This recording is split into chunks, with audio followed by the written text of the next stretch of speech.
Hello and welcome. My name is Jason, the channel is probably okay, and our pictures are all over the place, so I'm gonna go to Joey to introduce himself while I start moving things around. Oh God.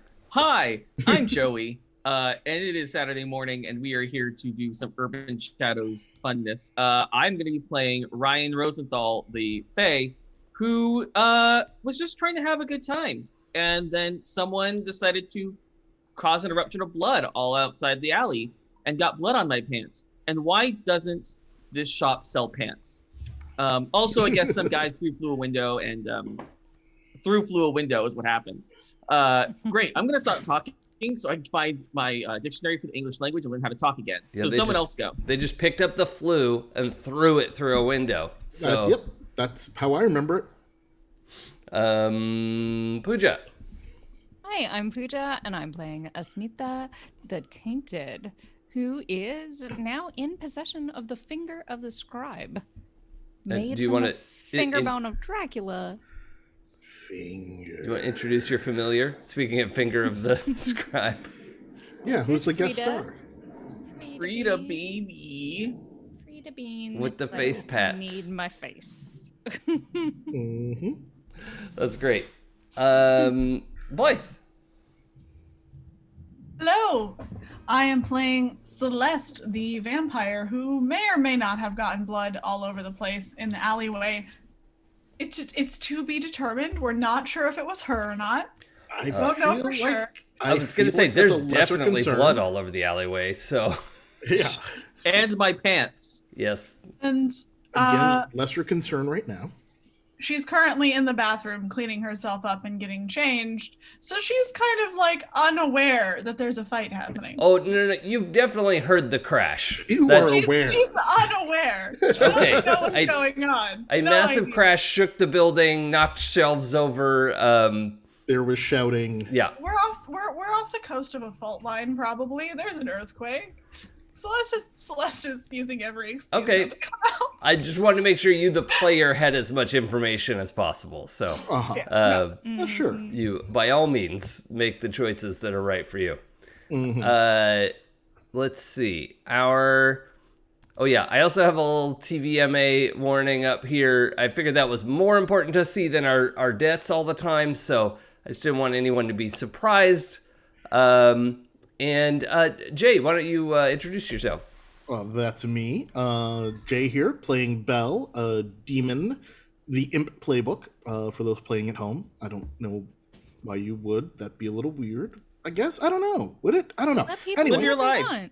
I mean, I guess so. I just don't know how you'd be like role-playing along at home, but, whatever. If you want to roll dice, do your thing. They're Waldorf and Stetler. That's just like fanfic. Yeah, exactly.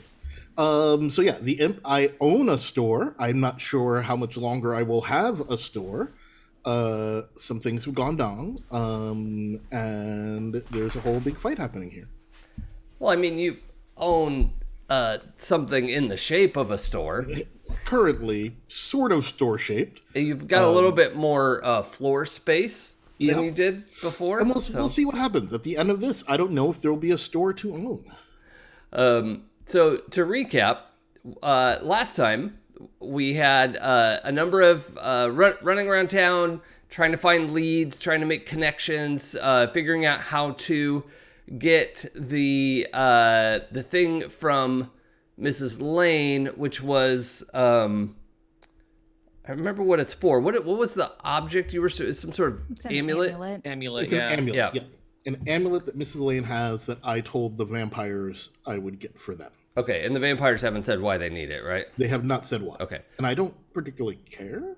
Right, yeah, but there were some debts involved, and you owe them to do this thing, but they're also going to pay you for it. They just wanted to compel your work, right? Even though it's not like you owe them for this, but also a contract has been signed, and your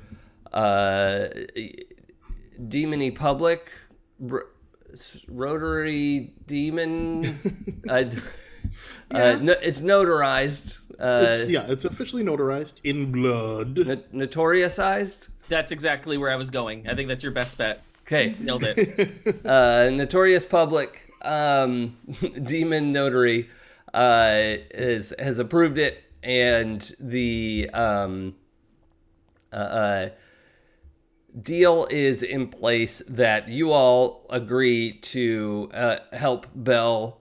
Bell, you agree to produce this item within about 18 hours, I think, by now, of Something about that. what Yep, time it is that's today, about- because it was midday Monday, and you're supposed to get it by midday Tuesday, and it's now getting into Monday afternoon. So probably more than 18. You probably still have like 20, 21 hours, something like that. It's maybe 2 in the afternoon. So you've got 22 hours. But who's counting? Oh, the signed in blood contract using the finger of Dracula. Oh, sorry, the finger of the scribe. Oopsie. Just is Dracula? Oh no. Yeah. Oh, and don't forget that Asmita very helpfully and just encouragingly added some stakes to this. Yep. Whereas Dracula's stakes. Got him. Bang. Sorry, so Celeste, was that insensitive?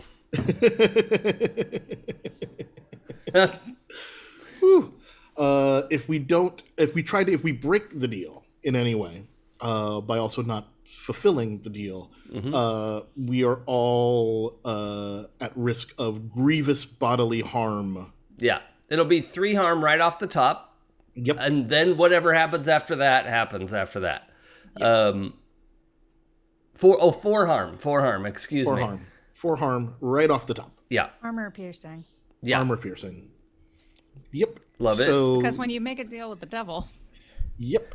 I love everything about this, and I had nothing. I didn't make this happen. No, this is great. no one made this happen. No one asked for this to happen. I had a need for a pen. Yeah. This is so Anyway. great. So the in doing a bit of running around, Celeste went to investigate why the small nest of vampires had been booted out. By the way, I am absolutely furious about how good your hair looks and your makeup and it's completely unreasonable, and you should apologize, frankly. It is 10 o'clock in the morning on a Saturday, Right. Blythe. What the fuck? It's just rude. Yeah. Oh, and you're nothing even to say for herself. Just nothing. Just gonna sit there looking pretty. All right, fine. Yep, fine. okay. If it's gonna be like that, fine. I also appreciate you representing the bi flag. So that's Happens all the time. Yeah. It's just like they're my 3 favorite colors. yeah. Thanks.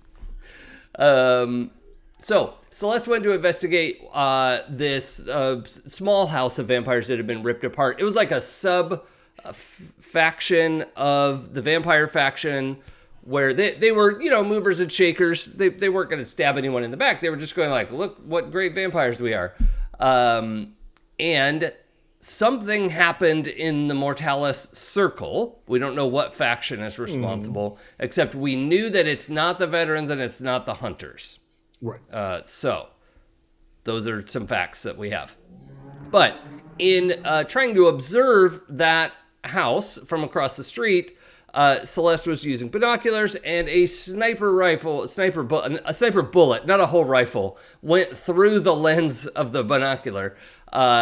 And she was just able to get out of the way in time. The bullet creased the side of her skull, tore the scalp, and she went racing back to Belle's place, calling Ryan on the way to help arrange food for her, because that is an arrangement that they have. They got there. They did a get help to murder a couple of folks in the alleyway right behind Belle's shop. It's fine. The first one went horribly and sprayed blood everywhere, resulted in somebody at the mouth of the alleyway like, oh my God, is that blood? Just classic. Then that guy was eaten. So it's going great. It's going great. And let's see. Asmita, what were you up to earlier in the day? I was figuring out what my fancy pen that's was right. all about. Because Fritra, my Asura, who owns my soul, wanted it real bad, and I was like, why? Why? Yeah. So now that I know, I still don't have any idea how to keep her from doing things with it. But, at least knowledge is power. And I think maybe I should clarify as well. It's she doesn't need you to like bring it to her or anything. She wants you to have it. Oh, she So- wanted me to have a present. Yep, that's it. That's Totally why. sweet and makes it so much better because there's nothing like the Asura owning your soul, really wanting you to have something to make you feel warm and fuzzy. Yeah, I'm sure it's just as a gift and of appreciation. She's showing her appreciation for all your hard work. We all believe that. Yeah. And then Ryan, you were doing some organizing during the day. Who were you in contact? Oh no, I wasn't really in contact with anybody. I was relaxing because I had just thrown the biggest party of the year. That's right. And so I was just being a general pest to Bell and his shop. Right. Which is kind of my pastime. It's a hobby. Everybody needs one. Sure. Yeah. And that's when I got the phone call that Celeste had an ouchie and needed some help. Yep. And that's when she ruined my pants. Right. So you two made a great big mess in the alleyway. You went back inside to ask Bell if he had any extra pants around the place. In a store that does not sell pants. And Celeste went straight into the bathroom to like use a wet nap, maybe, of just being completely covered in blood. Bathroom's not rated for that. No. And Celeste, if it's okay with you, I really like the image of like from here up is untouched, right? This is just like completely clean, like matching the line of the like the bullet cut in your scalp. Like everything from there up is not bloody, but everything from like cheekbones down is just drenched. So is that okay with you? Yeah, and I feel like she has spare clothes on her that this in case this kind of thing happens, and I feel like she stashed some in Bell's Emporium without him telling him. Ah, cool. Yeah. So she's in there like just scrubbing with paper towels and trying to be as nice as possible to the bathroom and changing. It definitely looks like someone was murdered in here. Yeah, she's like trying to keep it as clean as possible. Like, dab, dab, dab, dab. You're gonna Anybody need have to any soda repaint, water? Though. Then towards the just a little bit into the afternoon here, a couple hours, there is a massive crash as two big-bodied folks come crashing through the window. They're clearly not human. They are. Well, I meant to find a depiction of whether they're. I think they might be blue. What? Dabu dee dabu die. Oh, dang it. I forgot how to spell their name. Ever that song? It's Sumbha. Sumbha Oh. and Nisumbha. I was spelling it SHU, and that's, yeah. They are green. Oh, green. Okay. Blue is usually not the Asura. Okay. Cool. So yeah, you have a couple of these green skinned guys. One of them came in with a trident stabbed through. That guy's still sort of unconscious. I mean, he's like moving around. He's clearly not dead, but he's not with it either. Mm-hmm. The one who's standing, who I do think we said was Sombra, yanked that trident out of the other guy. I think, Asmita, you probably know who these two people are. I'm veiling it a little bit for everyone else because I don't think these are folks your characters would know. But just hurls that trident straight at Bell. Bell's ability to be a fucking demon negated the damage from that attack. And then, let's see. What I think I maybe missed the last few minutes of that. Ryan, you were gearing up to do something. Well, no, me and Pooja were playing a game of politeness, trying to decide who wanted to assist Belle. It was a Canadian standoff. It really was. Okay. And so that's unresolved still? No, Pooja helped him. Pooja did the assist to help him avoid the attack. No, he threw the trident back at. Yeah, I did the assist to help Belle hit the guy with the trident. Mm-hmm. Super useful there. That worked out great. I think it didn't hurt him at all. Is that accurate? I believe that's how that turned out. Yeah. Mm-hmm. Okay. It did nothing. And Ryan, what was your follow-up? Oh, I hadn't done anything yet in the combat. Like, we kind of stopped at that point. Okay, cool. So I do want to make sure we get to Ryan and Celeste kind of off the top here.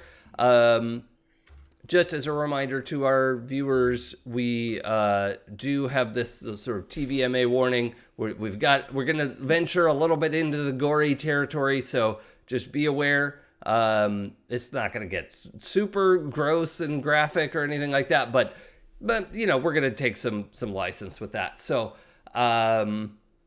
just be aware. And welcome to the chat. Feel free to ask us questions if there's something extra you want us to clarify on. We like having you here and interacting. So thanks for coming along.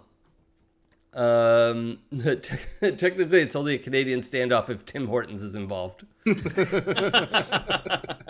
Otherwise, it's a sparkling disagreement.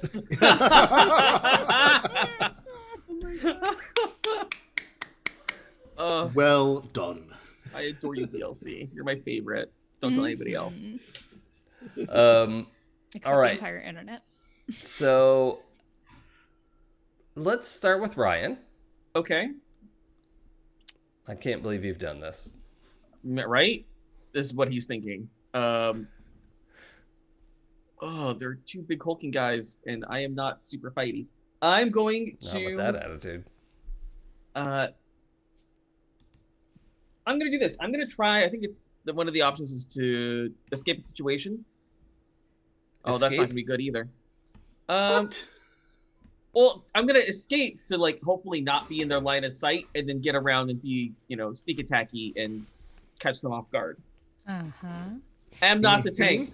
Oh, well, I think to do that, what you really want is turn to violence, and you just want to do well. Okay. And we can work all this into, you know, that you're trying to scurry around and get cover for yourself, and then we can make choices based on how well you roll. Okay. But describe for me a little bit about how you're setting up this attack and what the nature of your attack is. So that's what I'm trying to decide, because I don't really have much as far like a weapon or anything. Like I have, you know, let me go ahead and do this. So basically what I'm going to try to do, since their focus is on Esmita and Belle, since they threw the trident back, I'm basically going to try to get around and behind him, the one that threw the trident.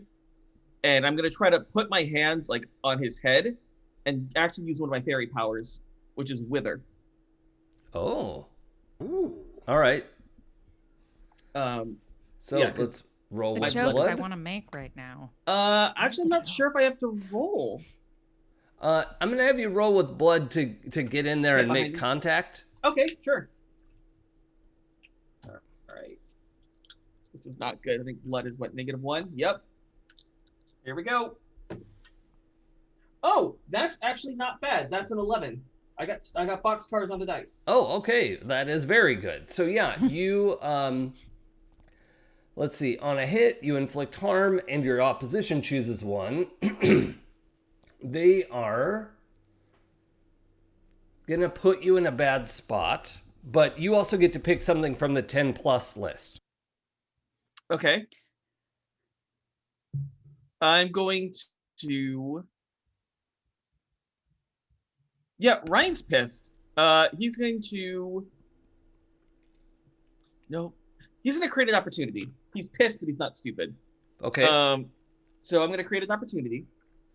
And using my fairy power of Wither, you can imbue your touch with the power to kill, 3 harm, intimate, armor piercing. The effect is instantly understood by the target as an attack and leaves behind a nasty mark or scar at the point of contact. Okay. So Wither, you don't have to roll for it. Just does 3 harm. It just does 3 harm. I do have to, because I'm using my fairy magic, I am going to suffer 1 harm. Because I have to either suffer a harm, take a corruption, or give my monarch a debt. So I will go ahead and take 1 harm. Okay. If you want, I would allow a custom move for this. Okay. If you roll, what is it? Just weird? No, spirit. If you roll spirit and get a 10 plus, you could do this harm with no minuses or costs. If you get a 7 and 9, it'll act as usual. And if you get a 6 minus, I mean, your wither will still go off, but so will I. Yeah. You know what? I like those odds. Let's see what happens. Okay, so that plus my spirit, you said? Yeah. That's 7. Okay, so as business as usual. Perfect. All right, so 3 harm to Sombra.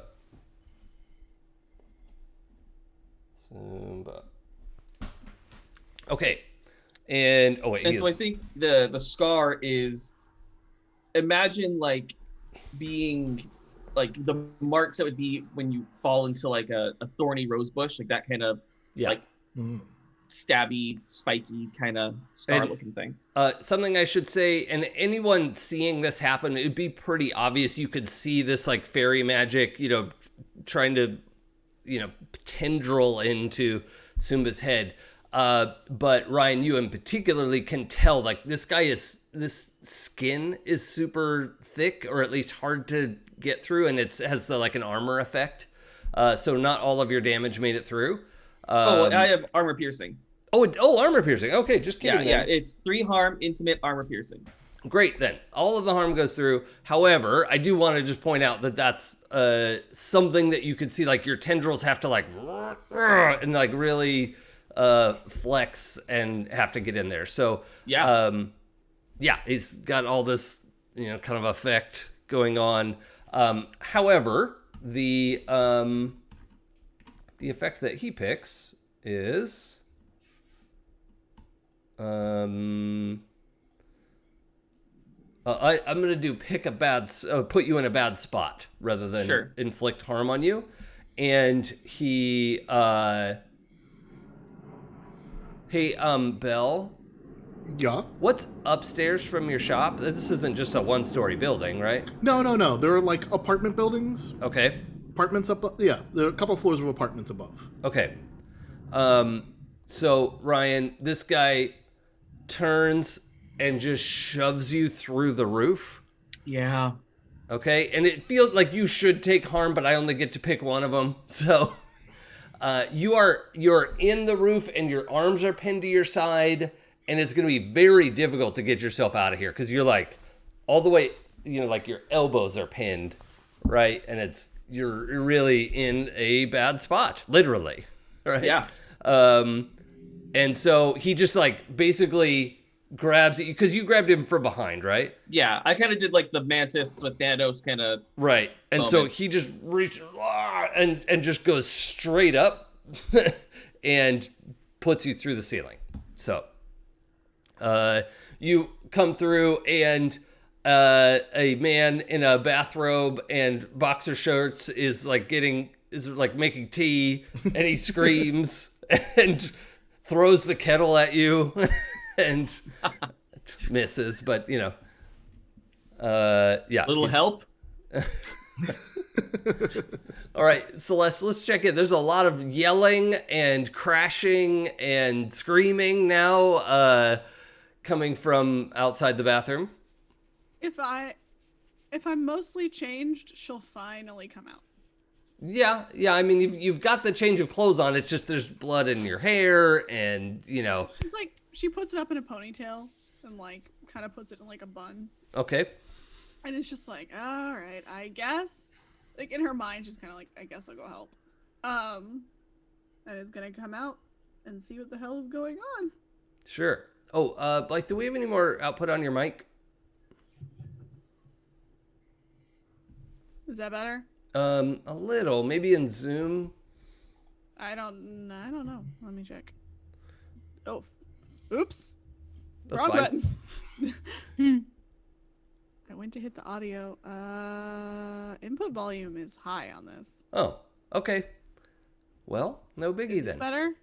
A little, yeah. I just want to make sure that people can hear your words. I mean, I could turn off. I don't know what would help. It's fine. So you emerge from the bathroom. There is utter chaos everywhere. You can see Ryan's stained pants dangling from the ceiling. Esmita, where are you and Belle in relation to this fight at this point? Well, I think we were kind of in closer towards the shop proper, and then it was like a turn. He threw the trident at Belle. Belle threw the trident back. I tossed whatever detritus was around. Yeah. But yeah, so I'd say we were that's more at range. Okay. Like if we're standing in the center of the shop or the center of that main room and they're towards the window. Yeah. Or where the window used to be anyway. Yep. Yeah.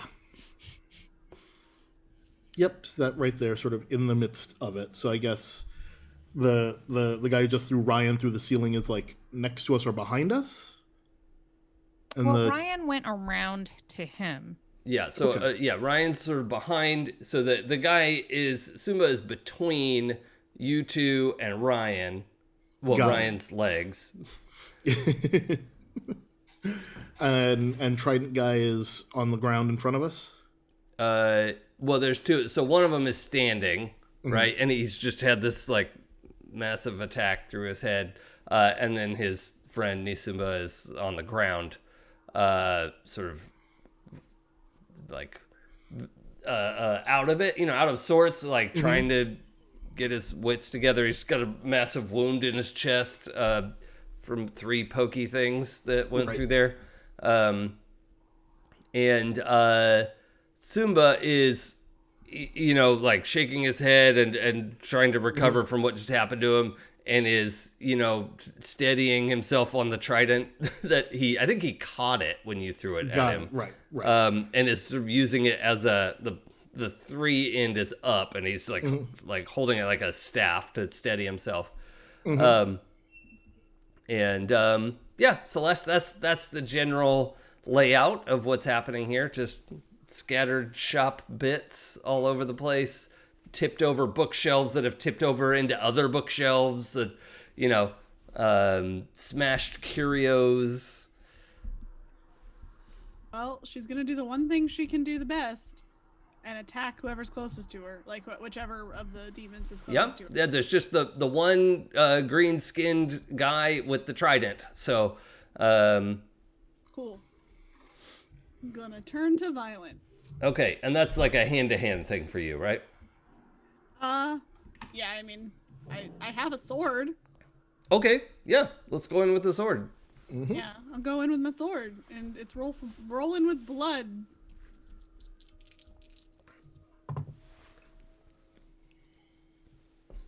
Okay, that is barely a 7, but it's a 7. Yeah. Okay, and did you heal up all of your harm from before from feeding? I have one. One harm. Okay, that's a minor harm, so that's fine. Yeah. Okay, so on a hit, you inflict harm as established. So what's the damage of your sword? Hold on. Sorry, I gotta get back to my character sheet. Where's the vampire? Where am I? There I am. My sword is 3 harm. Messy. Okay, does it say AP? No. Okay. So you end up doing 1 harm because he has 2 points of armor. And you can see it sort of like bite into this extremely thick skin as he just puts up his arm to block it rather than block with the trident. Like, okay, buddy. And then he counterattacks with the trident to get back at you. ends up hitting you with the blunt end of it, but it is also worth 3 harm, like your sword. So that is, and I think we've established you didn't have any armor or anything, right? No, I don't. Okay, so you're now back up to 4 harm. Good. And for folks who aren't familiar with this game, 5 is the maximum on this one. PBTA games have different scales of how to make that work. So that is very bad. I think we might have to roll something for that, actually. I'm up at the critical harm land. Yeah, I think we have to roll something for critical harm. So yeah, we better do that deal or Celeste dies. Well, also remember that you can mark a scar to completely ignore all of the harm. Nah, I'm not ready for that. Okay. Yeah, I guess wait until the harm would actually kill you. Intimacy moves? No. I mean, depends on how you're fighting. Harm and violence. Here we go. Armor. Harm rating. Scars. Okay, yeah, it looks like they don't have a you just took a bunch of damage move. That's fine.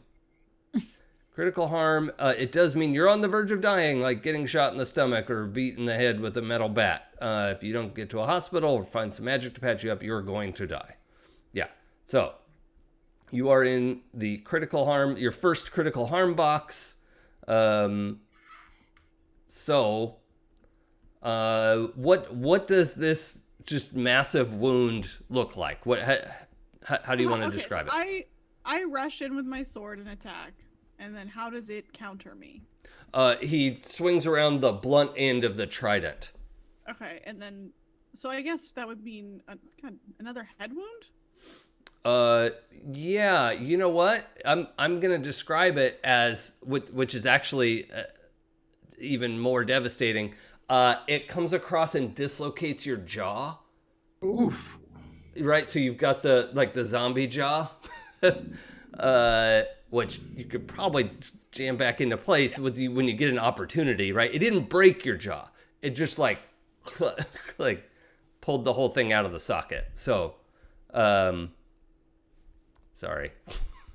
But Yeah, that sounds like critical harm, particularly for a vampire who needs to use that to resolve the situation. Yep, so that's gonna be the first thing she tries to fix. So yeah, you're probably gonna need help to get it back into place because it's okay.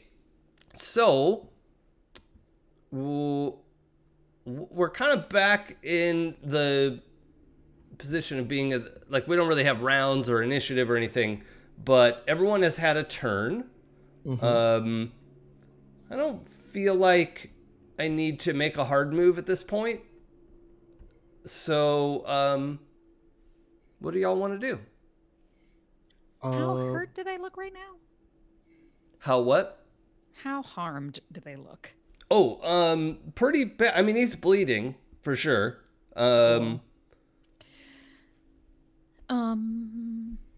He probably has more health boxes than you all do, but he looks pretty hurt, right? He's got a slash in the arm and this what's that? The scar you get from lightning bolts. You know what I'm talking about? Yeah. This is a particular kind. I think it's kind of like that from Ryan's fingers. The more like viney, but is that accurate, Ryan? Yeah, 100%. That's correct. Okay. I am going to let out the devil inside. Oh boy. Okay. Do you have to roll to let it go? This isn't let it out. It's the devil inside. Right. Yeah. And yes, I roll with blood. Blood. Get him. And I rolled an 11 on the dice. Plus 1 is a 12. So I pick 3. Awesome. And I pick a demonic weapon. Demonic senses. And I'm going to gain armor +1. Okay. So does that give you a total of armor 1? Yes, it does. Okay. And for those of you who are new here, Asmitha is a tainted, which means she has a demonic form. In her case, her demonic form is a leopard humanoid, except the upper portion of her shoulders and her head become a giant snake. So basically how her transformation goes is accompanied by all the relevant, like, kind of popping noises to make this work. Yeah. Is you start to see her form, because she's generally very emaciated, like skin and bones is not an exaggeration. And like muscle starts to fill out under her clothes, and you see like her skin becomes like all like the kind of dark night, like green, going into like these scales, like coming down into like a black like fur pelt with the rosettes, muscles, claws, and obviously like her head just starts to come out, just like a were nightmare. Yeah, basically. I mean, it's fast, but no one who sees it ever forgets it. Right. Have we seen it before? I imagine you all have at some point. Probably. Okay. Like, just if we've worked together before. Yeah. This is the fighty form. Yeah. This is, you all have definitely been in conflicts together, and this is kind of a go-to thing to do. So, what happens with, what were you wearing? I had kind of a loose coat over a button down and slacks kind of situation. She looks a little bit like so imagine Constantine. Yeah. And those are kind of like, that's kind of what she looks like. Okay. It's a down on your luck PI. Okay. So I think a lot of that, you'd probably have time to throw the jacket on the floor if you want, but I think the probably shirt and pants are getting pretty shredded. At least the sleeves and pant legs and whatnot. But also she's so thin and this form is so much thicker, right? Like a lot of that is going to pop and shred. So, but I'll leave it up to you, like ultimately how exposed you want her to be. That's your choice. But shredded, ripped clothing. I think the shirt just goes. It's like, okay, there's enough shredding there that it just like falls apart. Yeah. Okay, cool. Plus we're TVMA, so we can do what we want. Yeah. It's a purely character choice. But yeah, she does save her coats because those are so much more expensive. Okay. Yeah, I could just imagine her like throwing that to the ground, and just that whole change happening is so gruesome. I love it. Okay, and what do you want to do about it? And I'm going to attack the one closest to me. Sure. Oh, I mean, only one of them standing up. The other one is still like way out of it on the ground. Oh, perfect. Sombra is not up. Think I don't know who you are, and how you dare come here, where my mistress resides. I love it. Do you say that out loud? Yeah, I am talking to that asshole. Nice. And I'm gonna do a violence about it. Yeah. Okay. Turning to violence.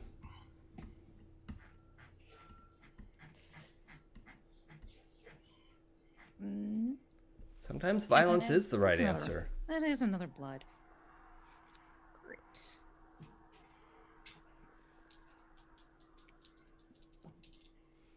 Sweet. Okay, that one was a 7. Okay. But I rolled doubles, so I'm taking a thread. All right. Yeah, definitely do that.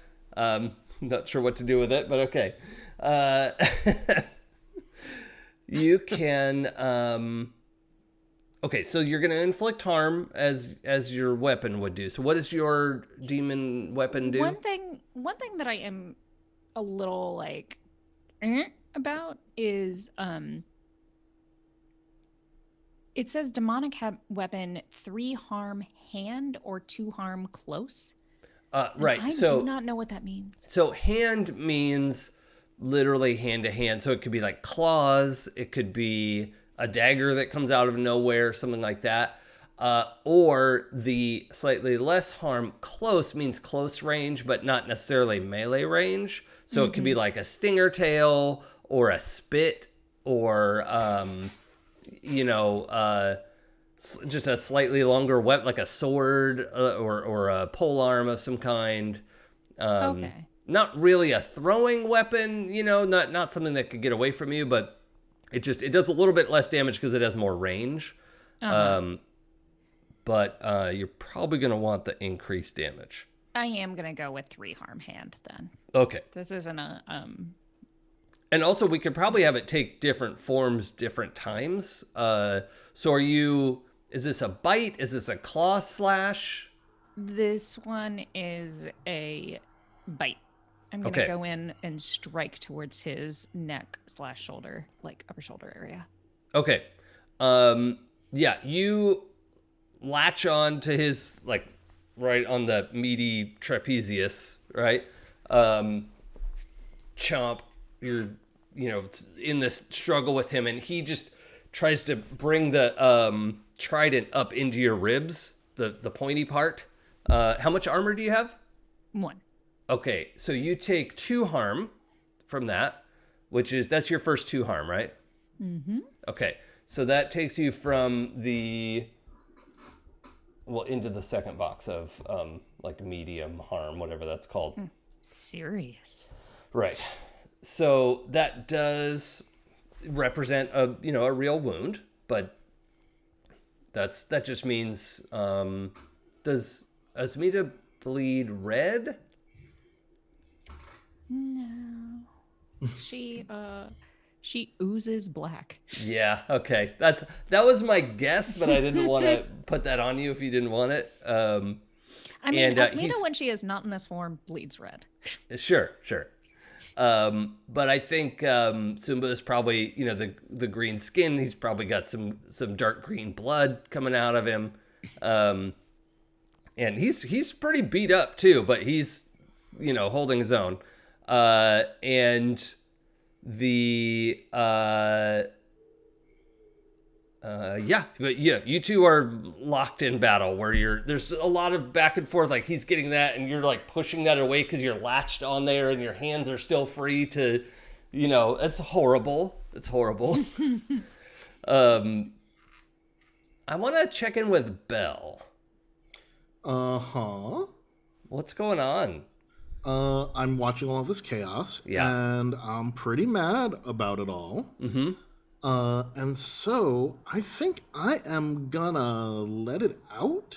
Oh boy. Okay. But the question is, are either of these targets unsuspecting who have they underestimated me? Is it unsuspecting and underestimated you? Kind of, yes. One of my let it out activities is I can inflict 4 harm, armor piercing, on an unsuspecting target who underestimates me. Oh, well, Sumba, that's not the case. Nisumba, who's sort of on, like, semi-conscious on the floor, that would technically be true because he's not super aware of anyone right now. So that's possible.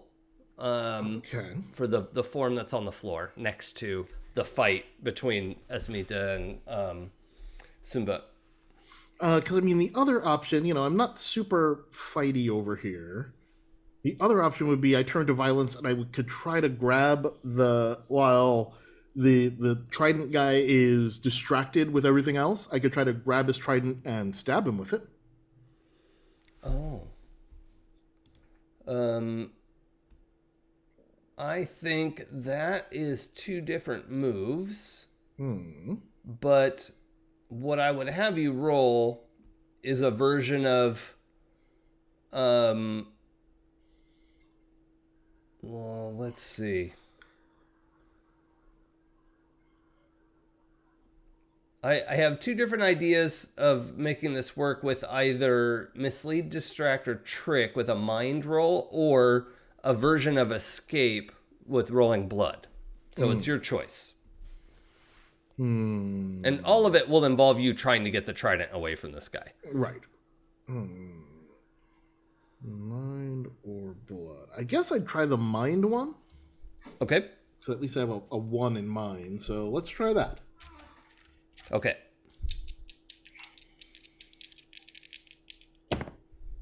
Let's see. That is a 7 on the dice plus 1 for an 8. Okay. On a 7 and 9, you get to pick 2 things from mislead, distract, or trick. These don't exactly work to what we're talking about, but create an opportunity. exposing a weakness or a flaw is, I'm going to apply that to taking the trident away. Okay, sounds good. And then, well, actually, yeah, that's probably also going to either confuse. Okay. So if you want, you could pick avoid further entanglement, like for this moment, and be able to get away with the, like take a few steps back with the trident. Or if you want to try something else, we can have that be. I mean, how about I suppose we could take the trident and I open it, create an opportunity. Okay. Because, he's still engaged with Asmita. Yes. Okay. So yeah, he is, trying to do something, doesn't see you coming. You twist it out of his hands, and he's now distracted with you, Asmita. I think somebody is going to have advantage at this point because he's like real focused on Bell. Asmita is attached at the neck. Sort of the meaty bit there. Yeah. Celeste, what are you up to? You got counterattacked with that trident, but the trident is now out of his hands. Yeah, I mean, all of my attacks are like hand-to-hand attacks. Yeah, although his counterattack is greatly reduced at this point. Yeah, that's good. Is your sword close or hand? It's hand. Oh, okay. Then yeah, he still can technically counterattack you, but yeah. So like, my options are fight back or work on fixing my jaw. But I guess I'll just attack him again and hope this doesn't kill me. Okay. I'm already trying to think of what playbook I'll be.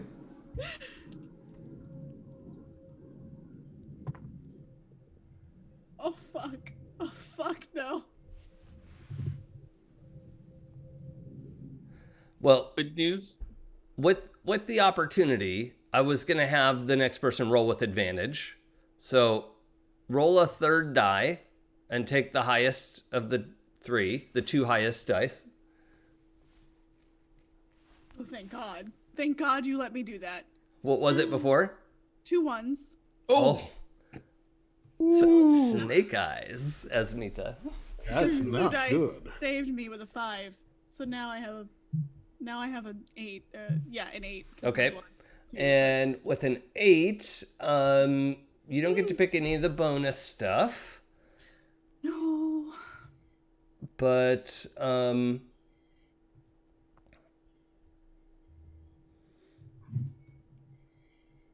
yeah, I think they I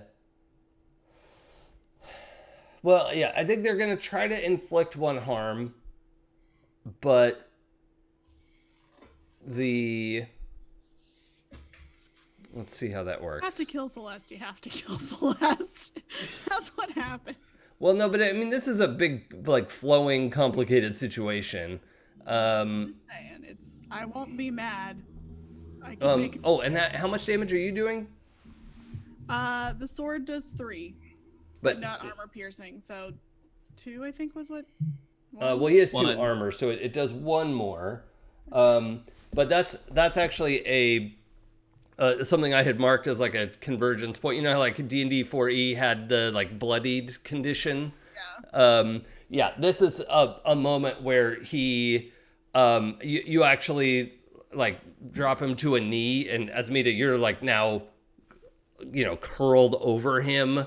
And it's a movement that would have thrown any other fighter off balance, but your snake head just follows him down, And then also he's huge, so he's now just under your height.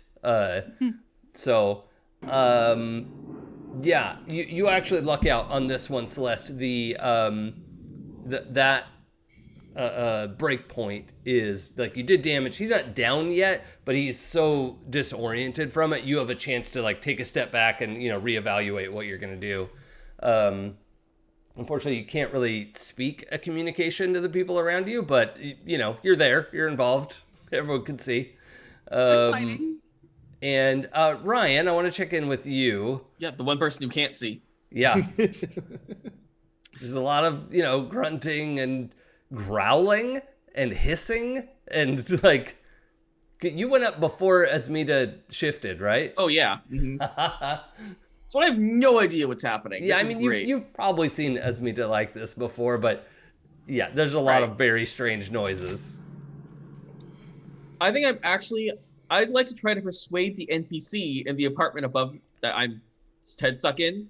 I'd like to try to convince him to push me back through to help me get unstuck. Okay. Yeah. All right. Let's do. Let's see. Persuade. Oh yeah. Persuade an NPC. Okay. Heart. Yep. Yeah. Come on, heart. 4 and 2 plus 2 is 8. Okay. 8 total. So he agrees in that he is screaming like a cartoon person who jumped on a chair when they saw a mouse. Yeah. Right? That kind of scream. And his help is to come and stomp on you. Yeah. And so you're going to go ahead and take 1 harm from that, which is going to bypass any armor that you have.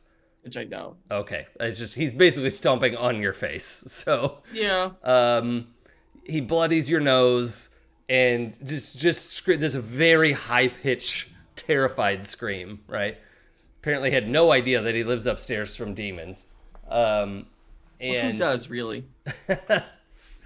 And he, just stomps you down through the floor. And I think he was already kind of winding up to do that anyway. So if you want to take a follow-on action, I'm fine with that. Yeah.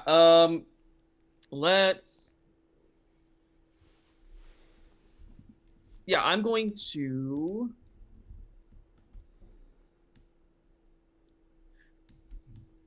I'd like to mislead, distract, or trick. I'm trying to figure out what I want to do.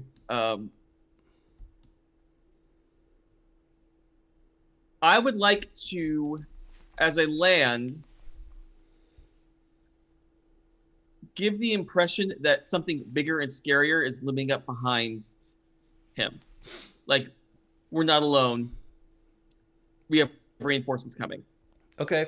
That's you kind of want my to do like a crate dragon scream? Very much. Yeah. Yes. Okay. That is exactly what I want. All right. So that is mislead, distract, or trick. Yeah. Roll for mind trick. Which I get to use heart instead of mind because of one of my abilities. It's because you really believe in yourself. Yeah, these dice are sucking. That's a 5 on the dice plus my 2 heart, so that's a 7. Oh, okay. No, got it's to the 7. It's still okay, but it's not like I should be doing better on heart. Okay. So you get to pick 2 things from the list. Cool. I'm gonna create an opportunity, and I'm going to avoid further entanglement. Okay. Yeah. So you create an opportunity by he's now extra distracted by some sort of additional combatant that he can't really get around to see because Asmita has him, and you dance back out of the way, and you've even got a little bit of cover at this point of watching what happens next, and the real thing that you manage to avoid is the guy on the floor who is now kind of one eye is swollen shut, but the other one has come open. and is looking at you and like just missed grabbing your leg. And the other 3 have not seen him start to move yet because they're all so close up with Sombra. Nisumba is starting to get it together. He's so just as a quick layout, Sombra, the big guy who's currently fighting, Asmita is latched onto him from this side. Belle is also in front of him, so the 2 of them are sort of fighting him from the front. Celeste got him from the side, having come in from the bathroom. And Ryan, you were behind this big guy. And the guy who's on the floor, Nisumba, is between you and the back of Sombra. Mm-hmm. Okay? Perfect. So, I'm going to go ahead and take a hard move now. And this is the point where Nisumba is like waking up and is trying to do something. And having missed a grab for Ryan, I think he's going to grab for Belle, because in my mind, that's kind of how the layout is worked out. So, Belle, I'm actually going to give you a chance to roll this, though, because Ryan, would you have like made a noise or something about Nisumba grabbing for you? Or... Oh, absolutely. Okay. Yeah. Probably not the most strong yell. Like a surprised yelp? Yes. Okay. And I think Belle is probably in the best position to have A, been aware of the yelp, and B, seen like, oh, right, as this guy is, sort of waking up and also turning to violence. So Belle, I'm going to have you roll escape a situation, sort of a custom escape a situation, because I don't roll an attack, but this guy is going to get you. Okay, so I'm rolling escape a situation here. Yeah. Okay, so I guess you could do mislead if you prefer. There's a couple ways you could get out of this. I'm open to other suggestions too. I mean, if I can, I will always prefer to roll with mind because my blood is a -1. So okay, if I can roll with mind and mislead, that's great. Yeah. If you can try to, that'll be you like just avoiding the grab, but not really getting out of the situation. Yeah. Oh, that's good. That is a 10 on the dice plus 1 for an 11. Okay, so you get to pick 3 of those things. Excellent. So you probably want avoid further entanglement. I want to avoid further entanglement. I would like to confuse them for some time. Okay. And I again would like to create an opportunity for somebody to do something and make this stop. Okay, great.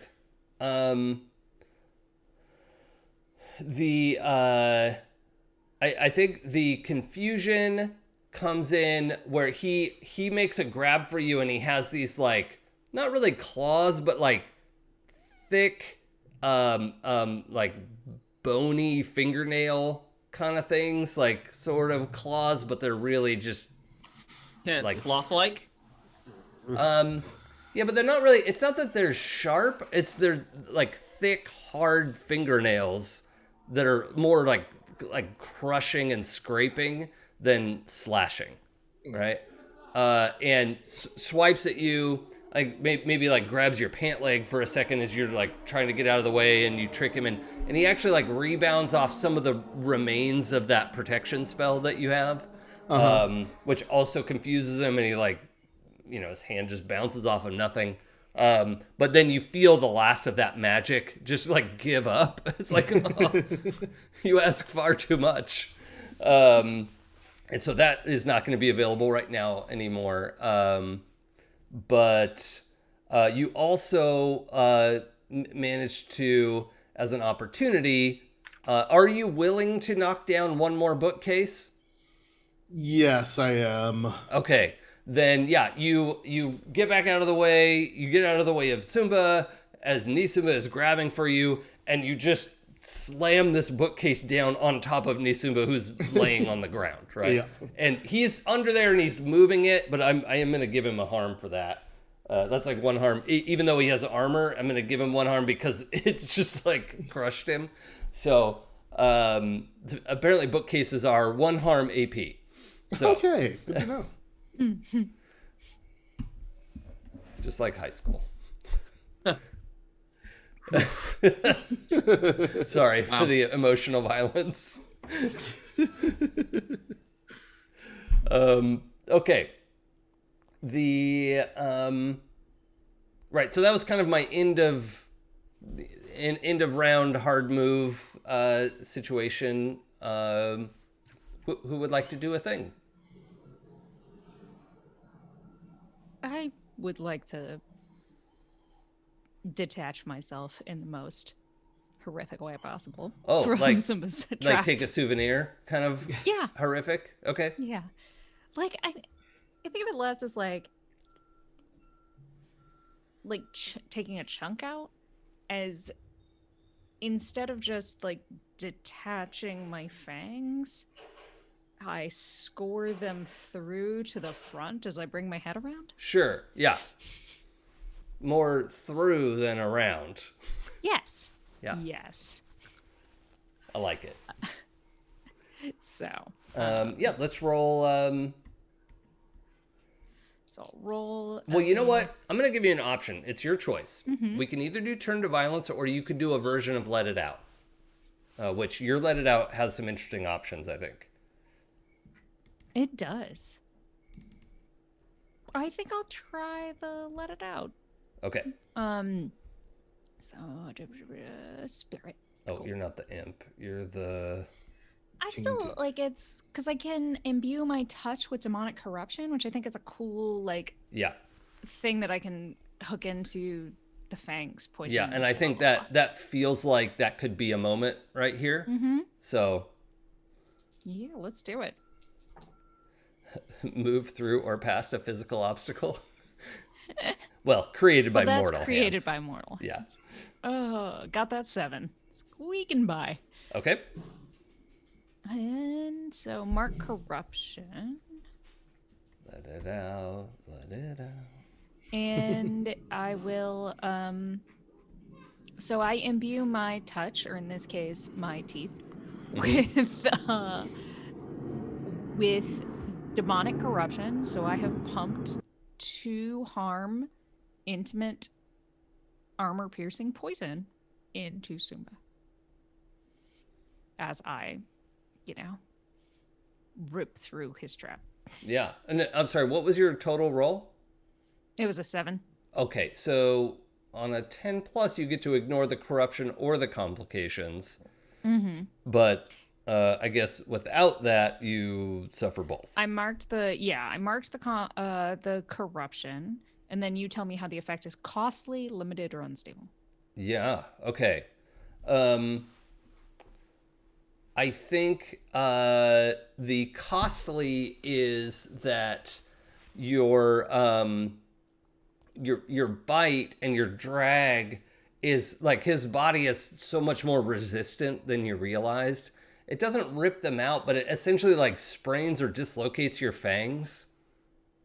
And so your bite attack is not going to be available right away because you like stop because you almost ripped your teeth out, right? It's like I hyperextended themselves. Yeah. They like bent the wrong way a little bit, and you're like, no, don't do that. And do we have a teeth thing on our document? I don't. I'm just gonna get that open so no one has to say if they don't want to. But let me just pull that up real quick to make sure I don't venture. And we always have X card. Everyone feel free to throw that out if needed. Urban Shadows. Have everything else open. I just didn't think to have that open.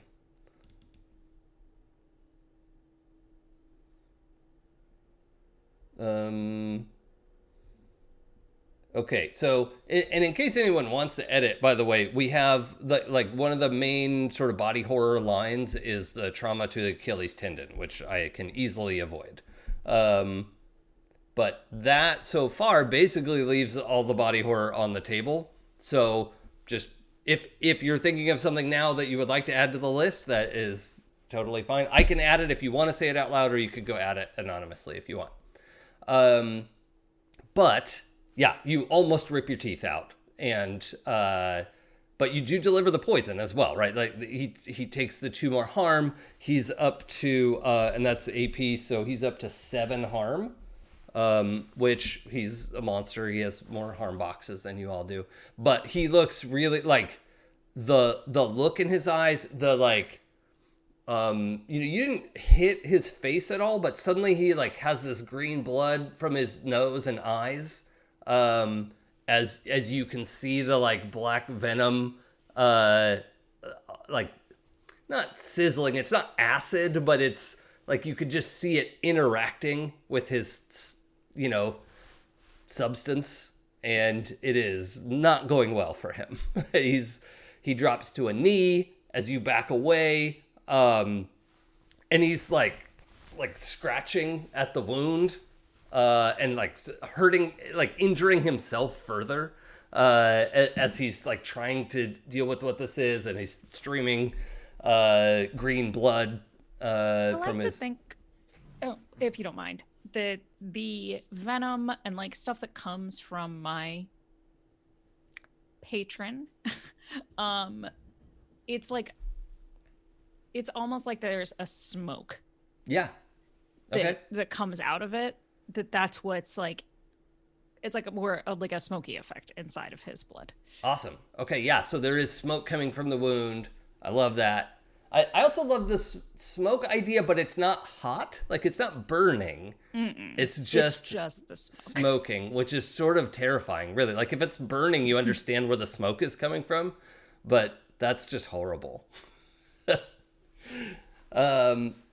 Okay, so Asmita, yeah, you also managed to back away a little bit and avoid any sort of counterattack because it's of the situation.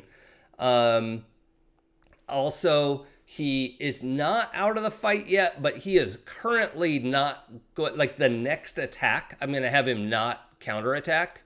So if just be, that's all 3 of you would be aware. So like Asmita just had her turn. So the rest of you, it's pretty clear. You could get a free shot in, basically.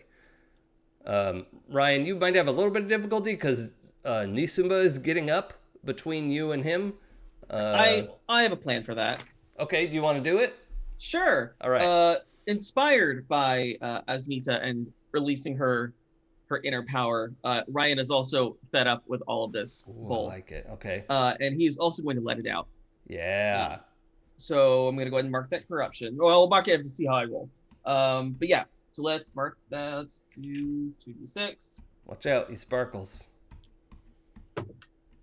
Okay, so that is an 8 on the dice plus 1 is 9. Okay. Let it out. Okay, so almost enough to avoid either the corruption or the environment. Not quite. Okay, so I will mark that corruption. Where'd my pencil go? There it is. And I am going to summon an elemental storm of your court, which causes 2 harm, close area AP. So I am basically going to be pulling tendrils and vines from the Fae. Okay. And basically pulling a Poison Ivy meets Maleficent moment and kind of creating this living briar patch. I'm here for that, yeah. Encapsulating the Sumba Nisumba. In the middle of my store. Yeah, I mean, we're going to put air quotes around store at this point, Belle. It is a building that used to be a store. I mean, it's recoverable, mostly. Right, it's going to be fine. We'll get you a good gardener. It's going to be so much insurance paperwork. But yeah, it's 2 harm, close area AP. Yeah. Okay. So that 2, like, Sumba is wavering, like he's almost out, right? Nisumba is getting to his feet and is like ripping vines and is battling with this. Like, it's hurting him, right? He's all lacerated and scraped up, and the thorns are grabbing him, and roots are trying to grab his legs, but he keeps like picking up his feet and stomping down, and he is not trapped, right? But he's fighting the vines, and he's like staring at you and just tearing all this stuff and taking a step and tearing more and taking a step, and is just coming. Oh Lord, for you. he coming. Yeah. But we'll get to that in a moment. Sure. Celeste, Belle? I mean, Celeste is just gonna keep trying to help until she can basically be like, hey, come help me fix my jaw so I don't die. So I'll just do another attack about it. Okay. To Sombra, right? Yeah. Okay. Yeah, he's been pulled to the floor. He's barely with it. If you can make contact, he's not going to be able to counterattack. Oh, yay! Finally, some decent-ish news. Well, still a 9, not a 10, but still. That's fine. You really just had to make contact with this when he had 1 health left. I had to breathe on him. So do you want like a nice clean, he's dropped to his knees. Do you want like a nice clean decap? Yes. Okay. I'm so pissed at him for dislocating my jaw that I'm slicing off his head. It freaking hurts. Yeah, it's not fun. So yeah, you get a nice clean like shook, and the head, like this huge head like the size of a beach ball, is like dunk dunk dunk. And he just collapses into the vines, and the vines are just sort of holding him up like this gruesome throne, sort of like on the floor as his body rests back, and the vines swarm up to not pull him into the ground. They're just like holding him at this point, but he's not struggling anymore. So something I'd like to add for that, if he has died, I think when he bleeds, red roses bloom on the vines, taking his heart's blood and turning it into something pretty. Sure. There, are you happy now, Belle? I fixed it. What did you fix? It's all better. There's flowers. Oh, good gravy. Well, speaking of Belle. All right, so now one of them's dead. The other one is getting to their feet, pulling through these sort of vines. Yeah, and now he is already injured, though, by the way. This guy does not have 10 health available to him. All right, so I'm gonna try to stop this situation. I'm trying to find, I guess I'm gonna try to persuade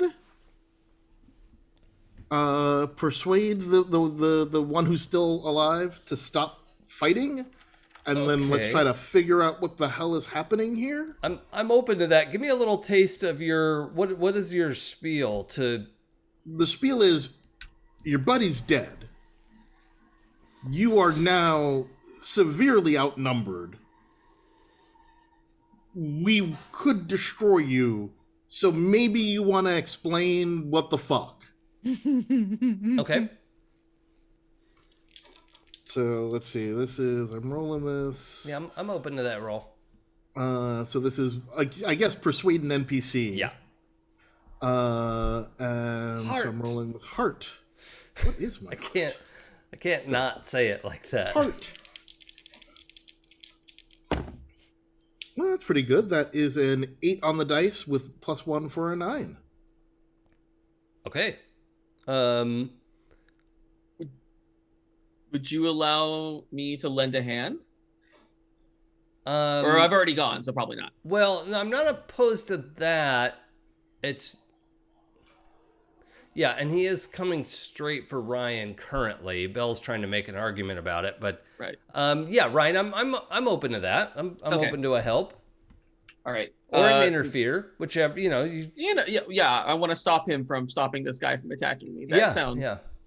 That Lend a sounds hand or great. get in the way. It's your choice. I'll lend a hand, and I'm rolling with my score in their circle. Is that right? But it would be Belle's circle. Which is also wild, right? Yes. Yes. Yeah. Okay, so it's a +1. That is a 9 on the dice. +1 is a 10. Okay. Yeah. So that means you do not expose yourself to danger, entanglement, or cost. Good. Well, for that. Right. But I'm gonna kind of help by making myself appear more imposing. So kind of doing a weird vine flex and power flex to kind of make him realize he is outnumbered and overpowered. Okay. To kind of drive that point home. Okay. Cool. Yeah. So the argument that you make, Bell, is it hits home. Good. And it makes him pause long enough as he's like actually looking around, and he's like still bleeding from the 3-prong wounds in his chest.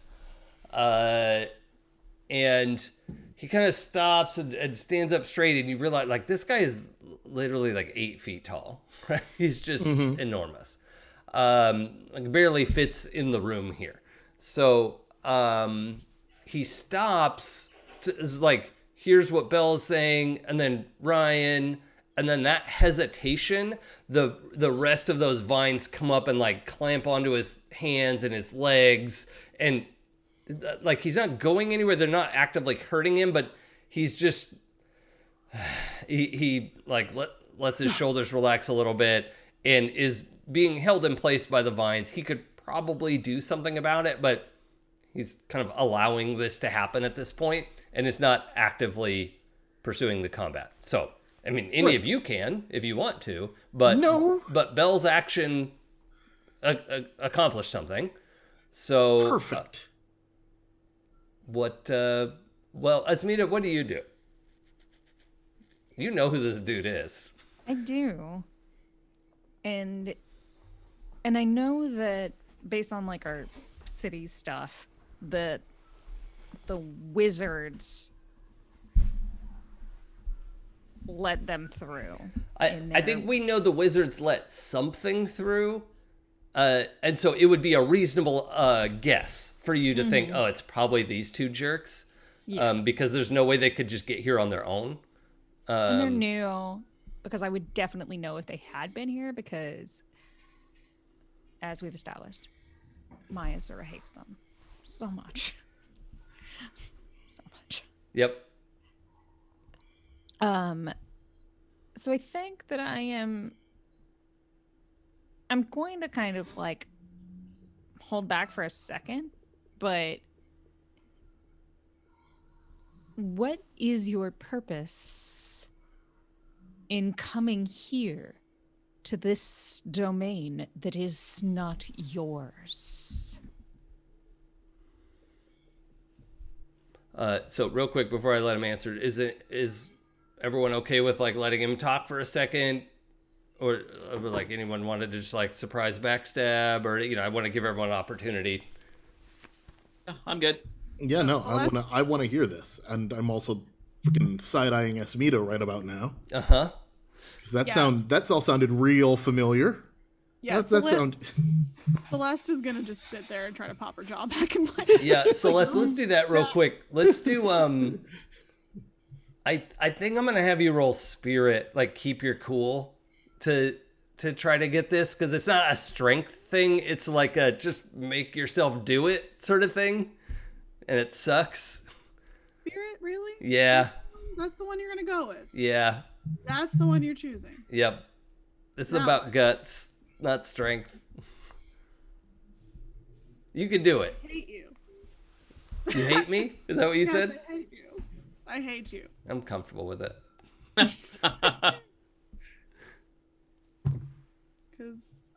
Good thing I rolled a 9, because that's an 8. Okay, yeah. So you managed to get it popped into place without taking any more harm. But I didn't kill myself. I know.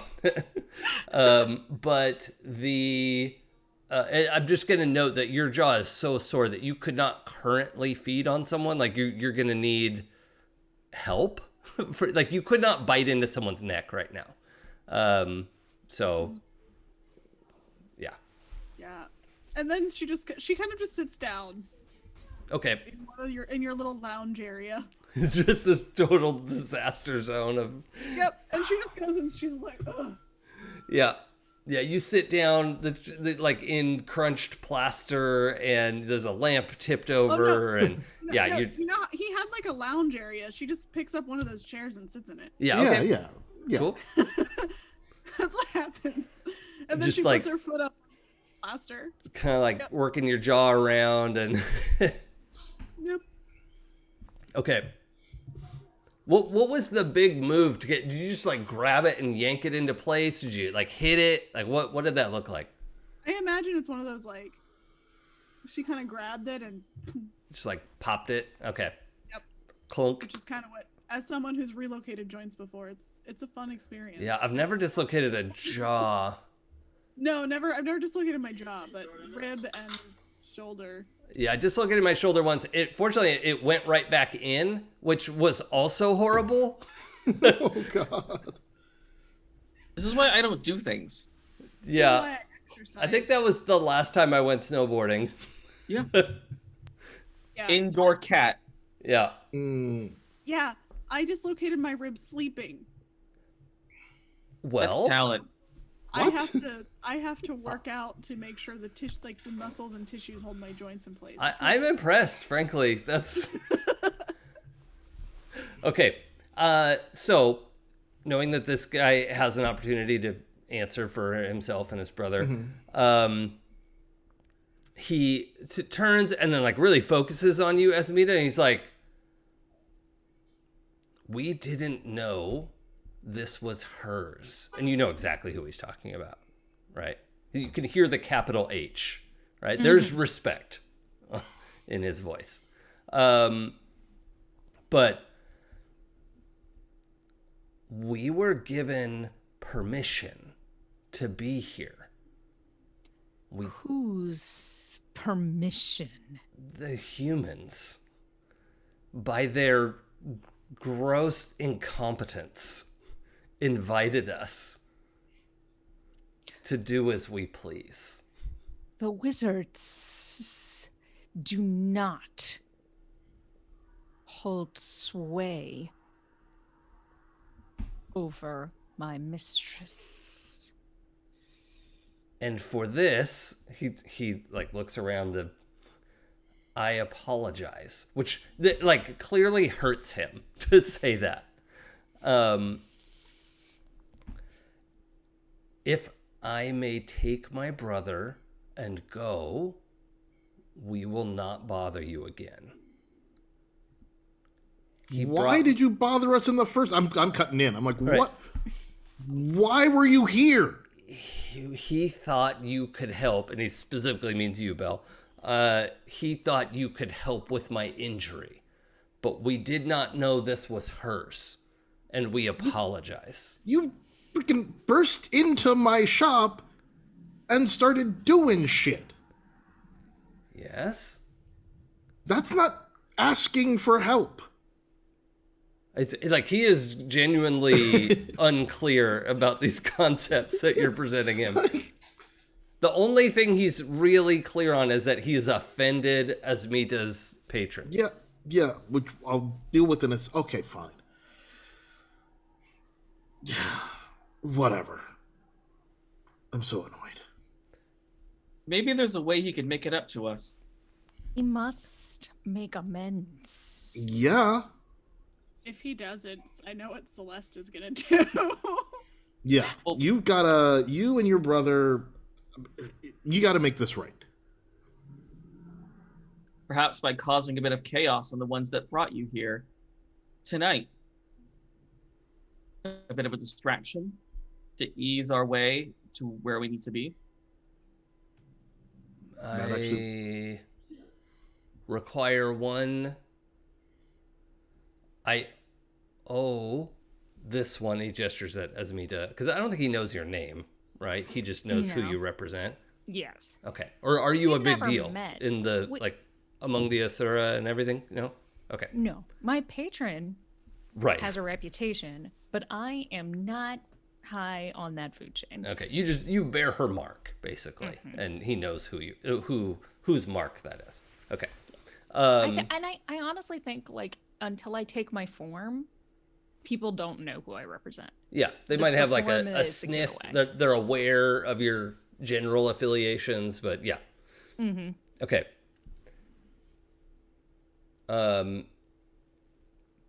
So yeah, he says, I will do this out of contrition, but we would be more effective if you can help my brother. And like he gestures at the head laying on the floor. What does your brother need? Well, his head reattached. Ryan says out loud. Yes. Do you have an infinity band? Do I? Do I?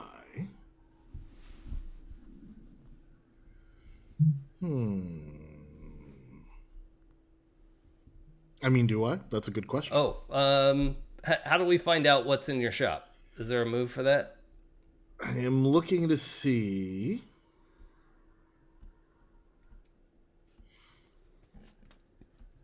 I mean, there really isn't. I guess it could be measure your mark. And then I could just sort of roll. Let me just look. I think what I would have you do is roll hit the streets and then find one. Hit the streets. Wait, what's it called?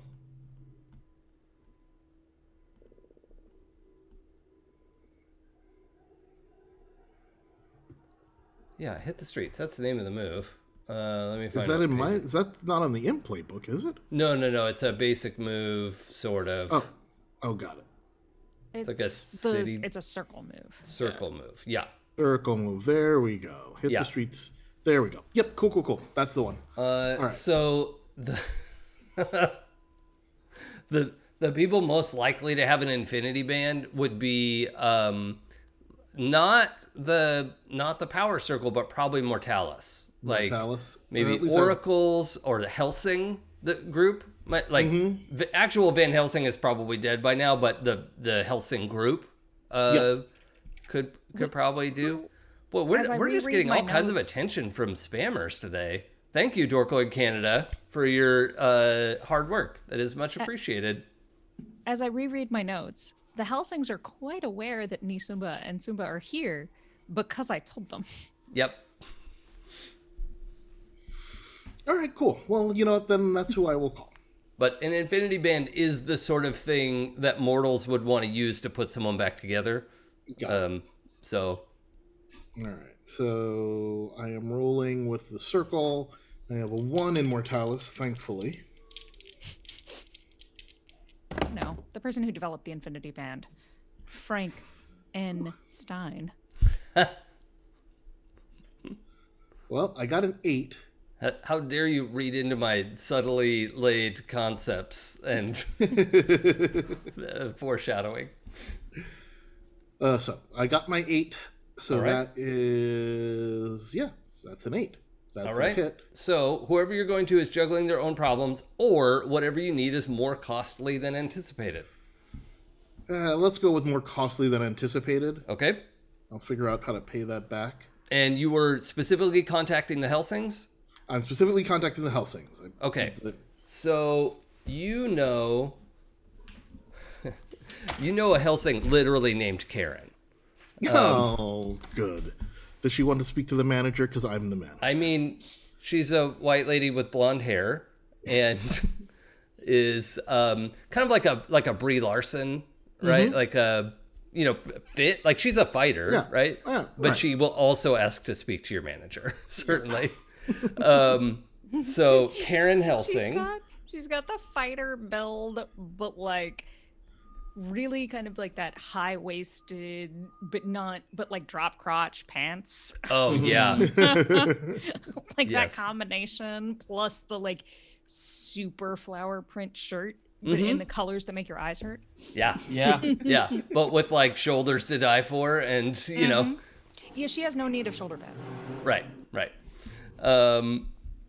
Okay, so you get Karen on the phone, and you hear She's just, it seems like she's having a very normal day. It's actually really disjunctive. Like you can hear like the sound of children playing, and she's outdoors. So maybe she's at a park or a playground or something. You can hear, just normal traffic. Maybe there's an ice cream truck in the distance. Oh, okay. Sounds like she's having a lovely day. And she says, "Oh, Belle, it's been ages." Yes, How yes, it are you? has. I've been better. Some stuff's happened here. Don't need to go into all the details. Trust me, it's a long story. But I am hoping that you have an infinity band handy. Well, I mean, that's not the sort of thing we just, I know. pass around. I know. Listen. Trust me. If there were any other option here for me, I would be taking it. I see. But So you're left without many options. Is that am I hearing that correctly? You are hearing that correctly. That is a gift that I am giving to you, Karen, that I am left without many options, and I am calling you for help. Okay. So this might be the time to remind you, per my previous email, that you are still in possession of that the small case of steaks that our ancestor had created some time ago. You did acquire those legitimately. I did. But we've wanted them for a long time, and we're not the type to just come kick down your door and you're mess not. up your place. No, you're not. But you were also not the type to. I offered you a very, I thought, fair price for those, and you said you didn't want to pay it because they belong to you anyway. So I just want to say that's where the negotiation broke down. Well, we both know that price wasn't fair, Bill. It was a totally fair price. Really? Absolutely fair market value. Okay, so we don't need to continue this phone call then. Well, no, we do. I just want to note for the past that it was a fair market value. I have overhead. I have expenses. Well, that's not how I remember it. Well, nonetheless, this is a different conversation. Well, you know what I would like to have? I can loan you an infinity band. You usually don't need it for very long. Mm-hmm. So, I mean, if that's the cost, that's the cost. All right. I will be over in just a few minutes. Thank you. Looking forward to seeing you. Okay. I'll hang up the phone and come back out. Okay, I have to get something, but an infinity band is coming. Good. I'm sorry, I missed your name. What's your name again? He seems so offended. There's been a lot was going on. A lot has happened. What do I call you? He just looks at Asmita like... Asmita, what do I call him? We deserve better than this. You deserve whatever they decide to give you. We have standing. Not here. Not with me, and not right now. You may call me Nisumba. Thank you. Was that so hard? Nisumba, if Ryan releases you, are you gonna start more trouble? I will need similar assurances from the rest of you. You're gonna get our assurances when we want to give you assurances. Are you going to start more trouble? If we wanted to start more trouble, we wouldn't release you. We would just start more trouble. Celeste is like, if I wanted you dead, I'd already have decapitated you. Thinking has never been these one's strong suit. Do you give your word, speaker for Vritra? Sorry, I have trouble with that word. You have my assurance that we shall not be the first to spill more blood here. Then I agree. Just I their will blood. let the Celeste tendrils was relax. like, wait, just their blood, right? Because I need to drink. Yes. Well, just Yes, not in this here. is just between the two of us, Yeah. just in here. Yeah. Like, it's not. I didn't spend my childhood figuring out exactly how I would word wishes from genies for nothing.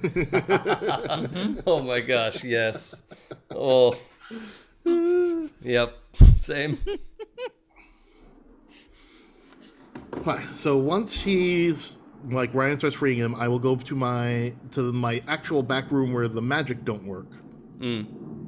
Which is where I have secreted this box of steaks. Oh, also, sorry, I need to back up real quick. Celeste, you have the opportunity. While Belle was on the phone, you couldn't really hear Karen's side of the conversation, but you do have the potential to let it out and extend your vampiric senses if you were curious about what that phone call was about. I think you're the only one really who has like that superhuman sensory move, but that's up to you. Sure, I'll do it. Now, I mean, and I don't want it to be like I got you. Like let it out can come with, drastic, corruption or other costs. So I'm a snoop. I'm a snoop. So okay, she's going to snoop. yep. Sometimes you gotta snoop. Especially if she hears don't anything gotta. about Helsings. She's gonna be like, why the frick are you calling them? Yeah, you definitely would have heard that part, which I thought might perk up your dead ears. Yep. So I'm going to do that. Okay, so does go ahead this and work? roll let it out. What do I roll for I think that? it's spirit. Yeah, spirits for let it out. Mm-hmm. Doesn't say on my page. Which No, I it's don't- on the move sheet. In the basic moves. Yep. there it is. It's a little confusing. And if you hit it, you get to mark corruption. Yeah, I mean you have to mark corruption no matter what. Well, unless you roll a 10 plus. Yeah, then you can choose to ignore the corruption or the complications. Well, that is interesting. So you on a miss, you also mark corruption. Mm-hmm. Uh-huh. Okay, cool. Oh, no. On a hit, mark... No, it doesn't... you don't mark corruption on a miss. Oh. Unless that's the hard move that I take. Mm-hmm. Which I is... missed. That is within my move list. I missed. Oh. Ooh. What was the total roll, just out of curiosity? 3. Oh, boy. Okay. Because Those I dice am need to not- go to jail. I don't have good spirit. Yeah, that Yeah. is tricky. I Okay. rolled a 4. Yeah, I think just the pounding in your head from the pain of having to put your jaw back in place, you're not able to get focused and like try to listen because your ears are ringing, and you can hear the buzzing of the conversation, but you can't put it into words. And the hard move I'm going to take is that your ability to let it out is basically not available for like the rest of this scene. So, and we're probably going to move scenes here pretty quickly, but just so you know, for now, let it out is not on your list. Man, I wanted to sneak on those steaks because I don't want the Van Helsings to have those steaks. Probably not. No, No, you don't. But no, I don't. That's a tomorrow problem. Today's problem is headless dude in my store that I would like to not be here. Today's problem for Celeste is I've almost died twice and I'm getting real sick of it. Yeah. That's a lot for someone who's already dead. Yeah, I know. Yep. All right. Also, how does that work? If because I'm in critical condition, am I like, is this a bad like? According to the thing here, I was just looking it up. Means you're on the verge of dying, like getting shot in the stomach or beat in the head with a metal bat. Yeah. If you don't get to a hospital or find some magic to patch you up, you're going to die. Yeah. Yeah, So you need to feed right away.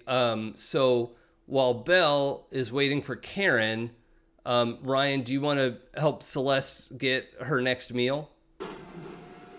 I really don't want to find someone else for you to bleed out, but how about this? How about I do you a solid and you owe me one? Ready? Oh, she just. I'll. Yeah, I mean, it's sort of permanently in debt to the fact that you do this for her. It's kind of an established. Yeah. Right, but I mean, it doesn't hurt to have more debts.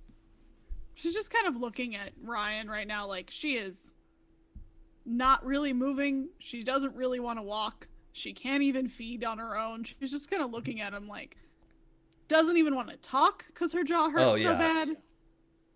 So she's just like, really? Like, the face she gives you is very like, really? You don't just want to like help me not die? I would love to help you not die, but unfortunately, I can't do shit for free.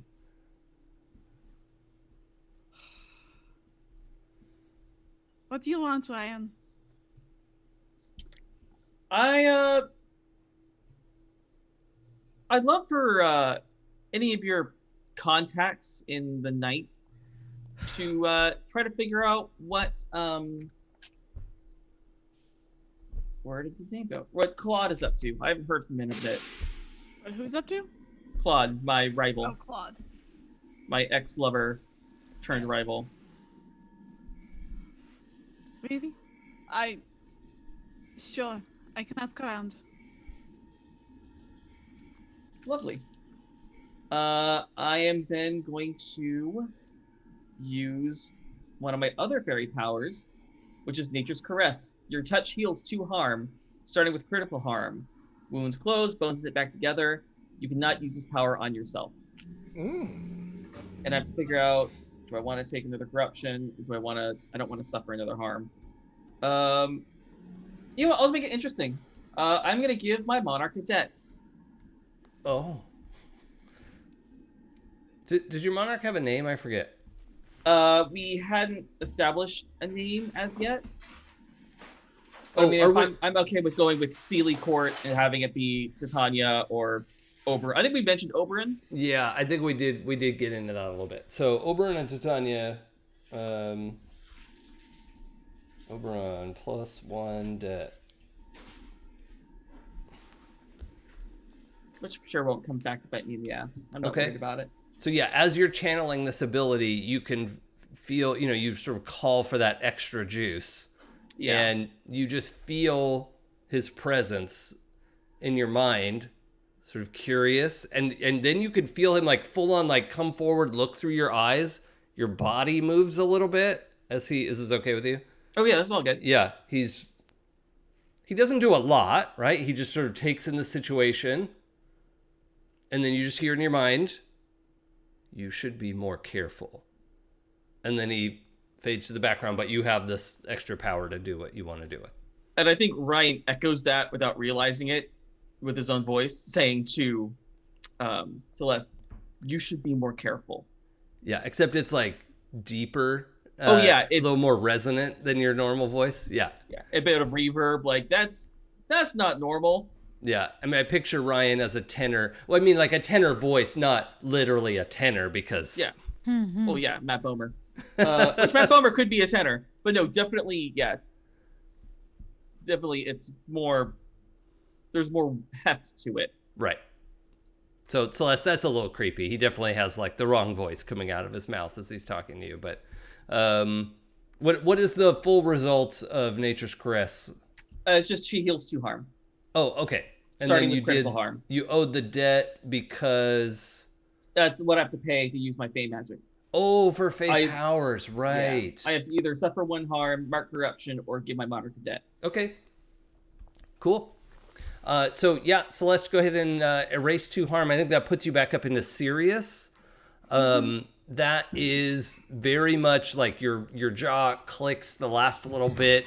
You can feel the muscles there tighten up and all of that kind of fits better into place, and you could definitely feed on your own at this point. So you're down to 3 harm. I think, right? Or 2 harm. You're at 2 harm. You were at 4 and healed 2. So. Also, I think there's a fluttering moment where you can feel this like fey magic, like your heart starts beating for a minute, which is a little weird, and you're flushed, like the normal color, like human color, returns to your face. Because you said Celeste is pretty pale, right? Yeah, she's I think you have that blush of life. I'd say for the next hour or so. Okay. Yeah, I may end up. There's a good chance I mark corruption to feed at some point. Okay. Which is a thing that when you feed on an unwilling victim, mark corruption. But I also have True Hunter. When mark corruption when pursuing a human NPC at night, your prey cannot escape you, no matter where they attempt to flee, and prey on them or kill them at will. Yep. So there's a good chance Celeste is doing that tonight. Yeah. To not die. Yeah, because you got a big job tomorrow, or on your way to the job tonight. Mm-hmm. Yep, that and makes just sense. Double checking, making that deal with Celeste, basically cashing in a debt, basically getting a debt and cashing it in right away. Yeah, does count for cashing her honor a debt, so I can mark the night circle. Oh yeah. Let's double check, everyone. If you have rolled anything for any reason with your circle bonus, you put a little check mark in Mortalis, Power, Wild, and Night. So let's just rewind for a minute. Think about any circle rolls you've made. Circle rolls go into... Let me go back to basic moves. It wouldn't have been this. Well, there was... Actually... it might have been last session, too. Put a name to a face, hit the streets, study a place of power, and rumors are the most common circle moves, and then some of your playbook moves will ask you to roll with that circle or whatever. I was actually wondering, who's in power? Is that the wizards? That's the wizards, yeah. Okay, cool. Yep. Well, then that would... So last session, I feel like a lot of us did that, because a lot of us hit the streets, but I don't remember. Yeah, it's just we were doing a lot of dealing with power. I don't know if anyone really... Well, I guess Belle finally rolled with Mortalis today. I did that today. I'm trying to remember if I rolled with power last week. I feel like I rolled with night. I feel like I've rolled with night and I rolled with something else last week, but I don't remember. I don't think I rolled with anything It's last probably week. Night and Power. Belle, you can definitely mark power. You were rolling to talk to Abe. Oh, right. Yep. So that was definitely a roll you made.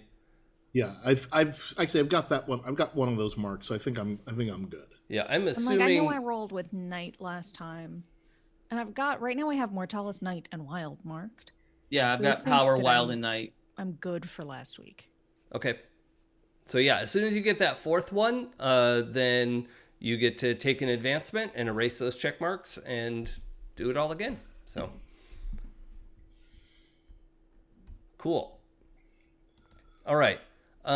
This is probably a good spot to take a quick little break, and we will be back in just a moment. I'll put up the 4-minute timer. If we need more time, we'll do what you got to do, and we'll be back when we return. We'll have about an hour, so we'll see you soon. Be right back. And we're back. Hello, welcome. Hello. We just had a nice little break. I assume everyone knows where we left off. We were also having a nice little chat before we came back about learning to do makeup and stuff. It was something I've been interested in, and I'm sort of infuriated with how good Blythe's makeup is today, the whole thing. So that's where we got a little distracted in our downtime there. Makeup is wonderful, and I encourage everybody to learn how to play with makeup because it's so much more fun. Like, everyone thinks it's like work and all this stuff, and I'm like, no, you can have so much fun with it. Like, makeup is so much fun. I just need to get better makeup because I currently only have my Ben Nye makeup, which is a lot. Like, there are choices being made. And as we mentioned before coming back to, we also want to stress, do the makeup because it's fun, not to quote unquote fix something, right? Like, if you have odd tones like me, that is okay, right? If you have different patches or birthmark or whatever, like proudly be you, right? That's not something you have to do anything about, but makeup should be a fun thing that you're doing to. Well, and the beauty of it is that you kind of like add it back in. Like I am a weird skin tone in that anyone who's like yellow or olivey, they tend to assume you're gonna be way tanner than you are. And like I used to be, and then I stopped going in the sun. And it's like there's just a lot of different stuff and a lot of different skin tones. But the fun of it is that like when you learn how to contour, you add blush, like you kind of add those variations and things back in. Yeah. When you're doing the makeup, so it's almost like you just enhance what's already there. Yeah, that sounds really fun to me. I want to learn how to do that. I really like eye makeup kind of stuff, eyeliner and mascara and that sort of stuff. Also, actually, the ability to like do really crazy things with eyeshadow is fun. Yeah, Not and that all I'm that like sounds... repping that today, but mostly because I got off of work at 3:00 in the morning. So, well, yeah, but we've seen your awesome eyeshadow before. Like I've definitely seen your work. It is very good. You're blending. YouTube. You're YouTube. blending. Mwah. You're so good at blending. It's beautiful. YouTube. Okay, so there's a headless guy in the shop. Right. Just nice ease back in, transition to the the main line there. Whatever, he's not important. How's his makeup? It's a little messy. I feel he might get chopped. Even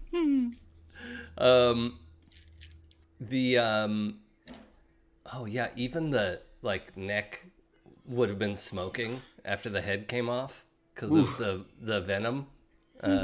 Yeah, I love it. Yeah. Oh, it's so gross. Okay, so we'll fast forward a little bit. Now, in the time that Belle is waiting for Karen, Ryan and Celeste, this might be a good time for you to go. I know it's not nighttime, Celeste, so it wouldn't be quite as straightforward. Or Celeste, you could also just go by yourself and try to hunt some den. It's just not nighttime, so that one move wouldn't work. But you could certainly track someone down. Yeah. Since Ryan is helping me, let's go track someone down, and then I will return the favor by. Oh, I don't want him to know that I want to know what he's doing.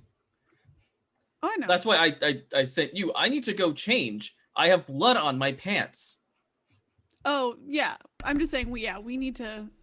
She It's like can't this really. little tiny splash of flip, the like brush flip, versus Celeste. Honestly, Celeste is just like, I have a car that is here. We could just go to my apartment and like get changed and hunt things down before we need to be back to deal with this nonsense. Yep. Like, we could do that. She's like, she just kind of looks at him. She's like, I'm positive that I have some clothes that will fit you. I've killed a lot of people about your size. They keep their clothes. Oh, they come for a night at the apartment and they die, and then I have love clothes. it. Okay, so Celeste is asking Ryan back to her place. Yep, that's what I'm hearing. Hey, there are intimacy moves on the character sheets, so anytime you all want to bring that into play, that's up to you. I'm not ever going to push that on anyone, but it is a neat part of the game. So, and intimacy does not have to be sex, right? We've established that it can be a lot of forms. So. You are probably like my closest friend in a weird way, other than like Asmita, like I like mentor. You're probably the person who's like kind of my friend. Yeah, and you trust enough to let help you. That's asking for help can be a pretty intimate thing. Am I just bad at asking for help in real life? Is that why I think that? I don't know how to answer that question because I know I'm terrible at asking for help. Okay, Oh, so no. I would have to say that like I have to work myself up like over the course of multiple days to ask someone for help that I really trust. So nope, seems intimate to me. yeah, Yep. no, the rib story, I put my rib back in place because I didn't want to ask for help. That Yeah. sounds about Yep. right. That Yep, sounds sounds in line about with right. what I would do. Ugh, Yeah. Yeah. Okay. Yep. I'm asking among friends. for help. This is nice. Didn't know that was an option. in I the just chat- figured doing it yourself. One, this person's chat name is Oh God, Screw This, and I'm very happy about that. Oh, hi, oh God, screw this. And if intimacy move doesn't have to be sex, can it involve two characters just going to play TTRPGs? Yes. Like right now, I believe I would have triggered my intimacy move because of learning that I'm not the only one who can't ask for help. So, Ryan is complaining about the equivalent of a mustard stain. Meanwhile, Celeste looks like a Jackson Pollock during his red phase. Yep. Yes. Yeah. Yep. Well, That's exactly what's happening. She's just. I'm looking wearing good clothes. So was she. Ooh, boy. These pants Okay. are in Alaya. Only Asmita Like, I own- is in terrible clothes, really. Well, they were Celeste would nice. Look at you and just Yeah. be like, the dress that she's just like, is that dress? Is it I got blood all over? That was designed by Chanel, by hand, herself, for me, Before she was No. big. before she was big. So now I Well- have to get it dry cleaned. Like, Perhaps you should have been more careful. I think you should probably just dye it red at this point. all of her clothes are like weird designer clothes that she's just collected over the years. That was one of my favorite moments in Deadpool, where what's her face's friend is like, seltzer water and lemon to get blood out, or wear red, idiot. Yeah. Yeah. Oh, usually wears what is that actress's name? I don't remember, but I know the character you're talking about. Yeah, she's amazing. She's a national treasure. So I actually do want to check for Ryan and Celeste. Yeah. This is like, Ryan, you are helping your friend. Celeste, you are allowing your friend to come help you, like coming into your space. I kind of want to play around. Could we look at the intimacy moves and Yeah. see if any of that feels like a fit? Doesn't have to be, but let's just ask the question and see.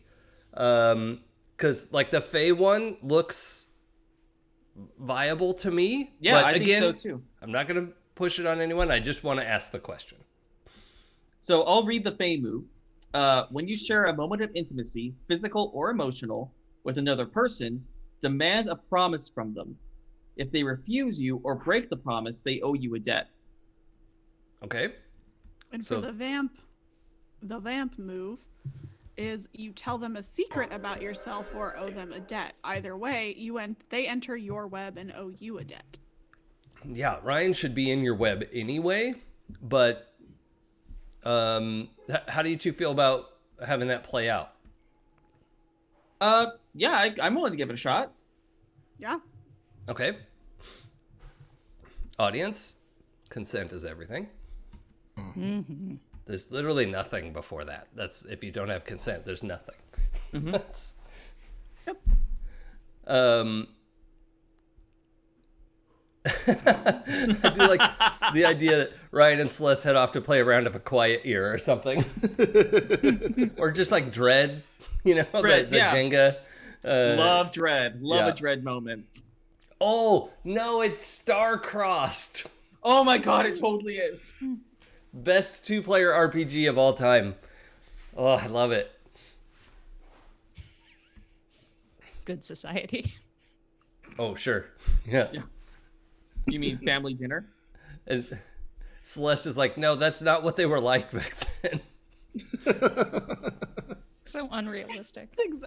Oh, I have a hint. I have a secret that if that's the route we go, I do have like a slight secret she'll hint at. Oh, yeah. Let's start with that. What secret are you putting out there? So when they get back to the apartment, it's very eclectic. There is, like bits and bobs and like weird paintings and weird artifacts and just like weird stuff from like clearly all the travels and over the years and all the places she's lived. There is a small portrait that she has that is like, it's slightly covered up, but you can go over and kind of just like brush it away. And there is a very familiar looking person there. Most people would recognize her as Marie Antoinette. Ooh. And would Ryan ask about it? Yeah, absolutely. She would just go, oh, she'd be like, oui, they used to call me Mary.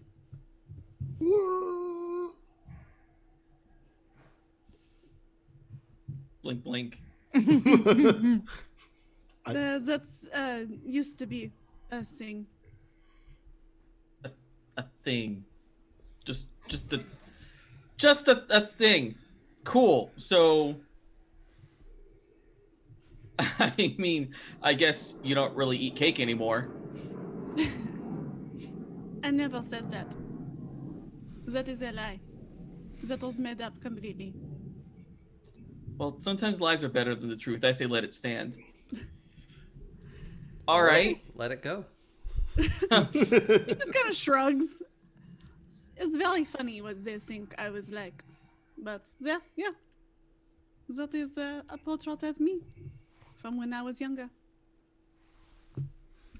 That's fun. All right.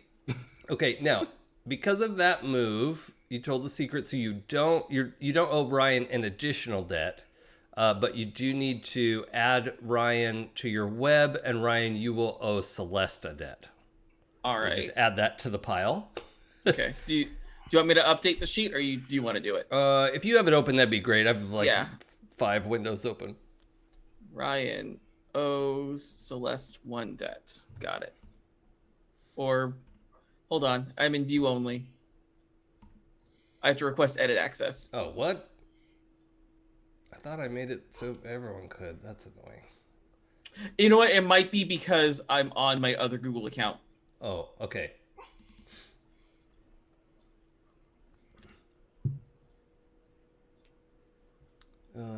Share.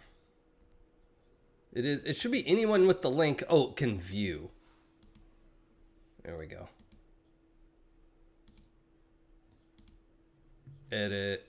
All right, if you refresh, it should let you do it.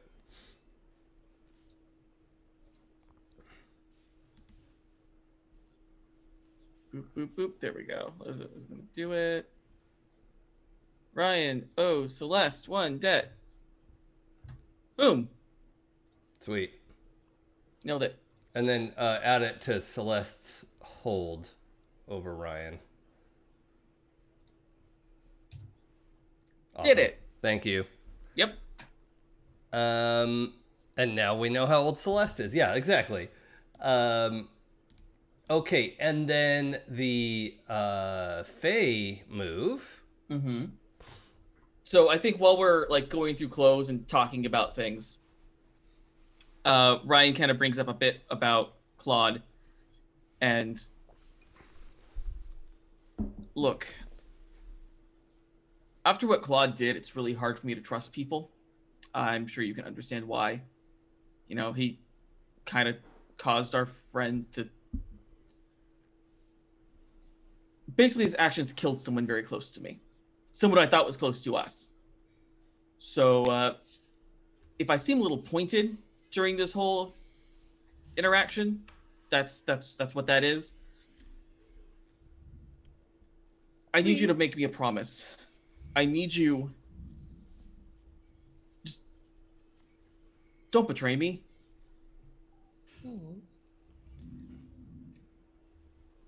I don't think I can handle that again. Listen, when I was a young queen, I was very, very betrayed, and now I am who I am. I would not dream of it. I promise that I will not betray you. Okay. Okay then. If that isn't the epitome of vampire fae intimacy, I don't know what it is. Right. Promise me you'll never die. All right. Okay, so you demanded a promise, and she agreed. So they're not going to owe you a debt right now, unless they ever break that promise, and then we'll maybe just make a note of that, Ryan, of like there is a potential debt owed if Celeste betrays you. Oh, so I have a move, words or wind. You know, instantly when someone has broken their word to you or reneged on a deal you've made, I get to take a debt on them and take a +1 ongoing to claim what you deserve from them or their allies. Okay, yeah. So if Celeste ever betrays you, then that will come into play. Then I'm going full Terminator. All right. Love it. Okay. So at the shop, Belle and Asmita, are you hanging out? Yeah, I need to make sure that Nisamura is aware that while Belle is waiting, like he's getting the box of steaks from the back and, you know, waiting on Karen. Okay. That Nisamura knows that he owes me a debt Yes. because of the transgressions he has taken against my mistress. Mm-hmm. Yes. And this debt is not cleared by these actions tonight. That is a 1-for-1 transaction for getting me for returning his brother to whole form. Okay. Yeah, I think that makes sense. I agree. All right. So, a little while later, well, I'd say you've probably got about an hour before Karen gets there, Belle. Mm-hmm. What is the state of your shop? Like, what's your process here? I mean, sweeping up and cleaning, I've got my other staff dealing with stuff and sort of definitely putting the close sign up while I deal with this. For what it's worth, you have seen your friend Abe do a particular magic to like clean and repair some things in a small room. It wasn't quite as big a mess as this, but you have seen the clean and mend that the wizards are capable of.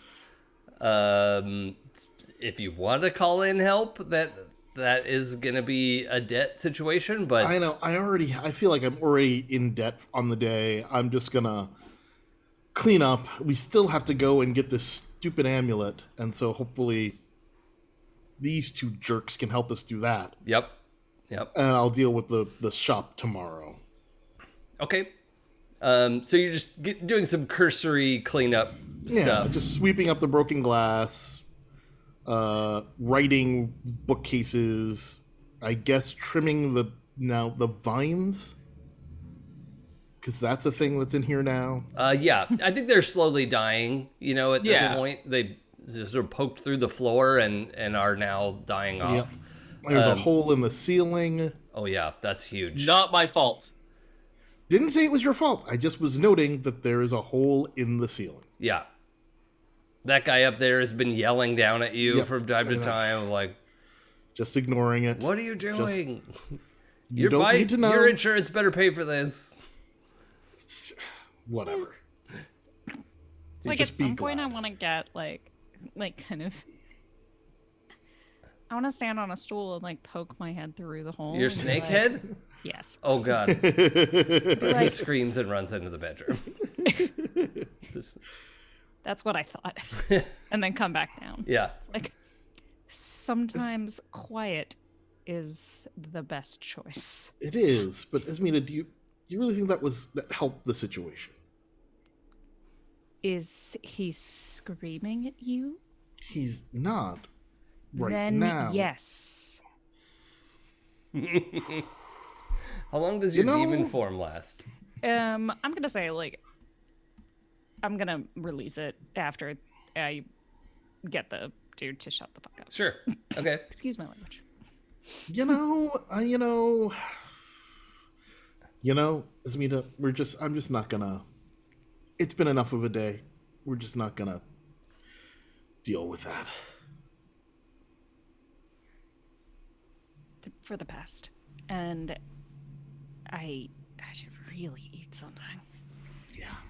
And maybe get a new shirt. Like, she doesn't have a shirt on. So you can see, like, when she releases the form and, like, shrinks back, and it's the full shrinkage. So it's, like, all the ribs, collarbone. When she turns around, you can see, like, her entire spine back there. And so she's just hunting around in the back for, like, something to put on. I'm sure Celeste has another change of clothes hidden back there somewhere. What do you think I'm looking for? She finds one of Celeste's shirts and is basically drowning in it for no reason whatsoever. Yeah. And then puts her coat back on and, like, starts ordering food. Yeah, I think while you're in the back office, so Karen doesn't necessarily know you're here, Asmita, but you can hear her sort of like crunch through the glass. But Belle, you know, with the windows out, you can very easily see her pull up in the Cadillac of minivans. It's a Cadillac minivan. Yeah. Shiny silver. Seems like it just came from the car wash. There's like 3 empty car seats in the back. It's like her kids are not with her, but there's, you know, several seats in the back.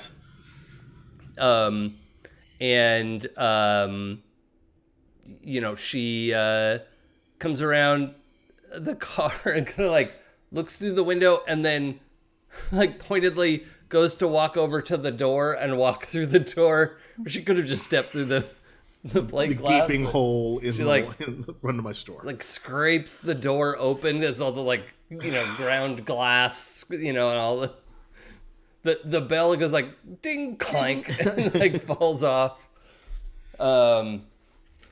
And she comes in and she's in kind of like out of contact. She looks kind of like an FBI agent, you know, like she's like a suit jacket and slacks. It's not like a pantsuit, but you know, button up shirt. And you could see the shoulder holster under her jacket, right? Like that's fine. She's armed. And but otherwise she's just entirely cheery, sort of ignoring the situation, you know, like when somebody had done something embarrassing and we all agree not to talk about it. We probably, I'm guessing you would move the brothers to the back somewhere. We freed the brothers. They are sort of stashed in the back. Okay, yeah. So Nisuma dragged his brother to the back because he's strong enough to do so. Dorgla Canada, this is more of a Brie Larson person. Gwendolyn Christie was our body picker-upper in the vampire faction. So I got to keep Brie my Larson. Casting sorted here.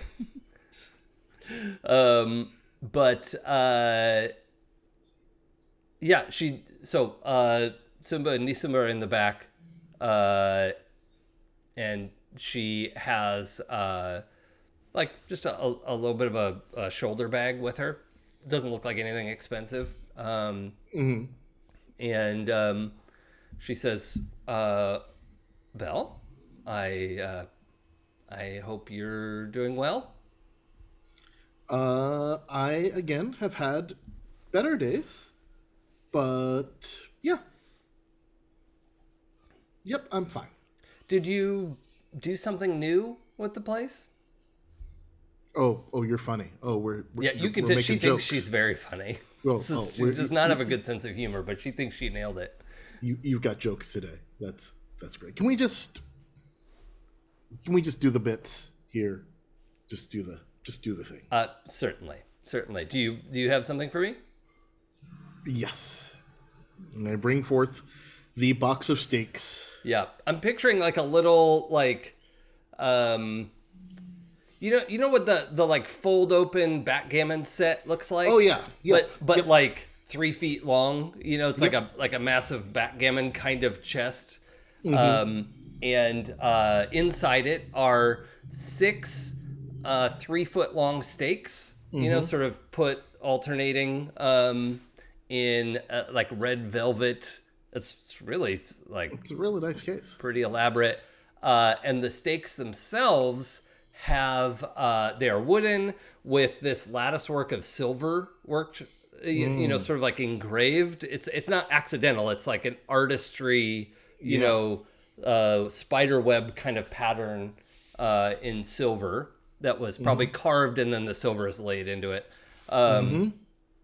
So yeah, she opens it up, sighs like, finally.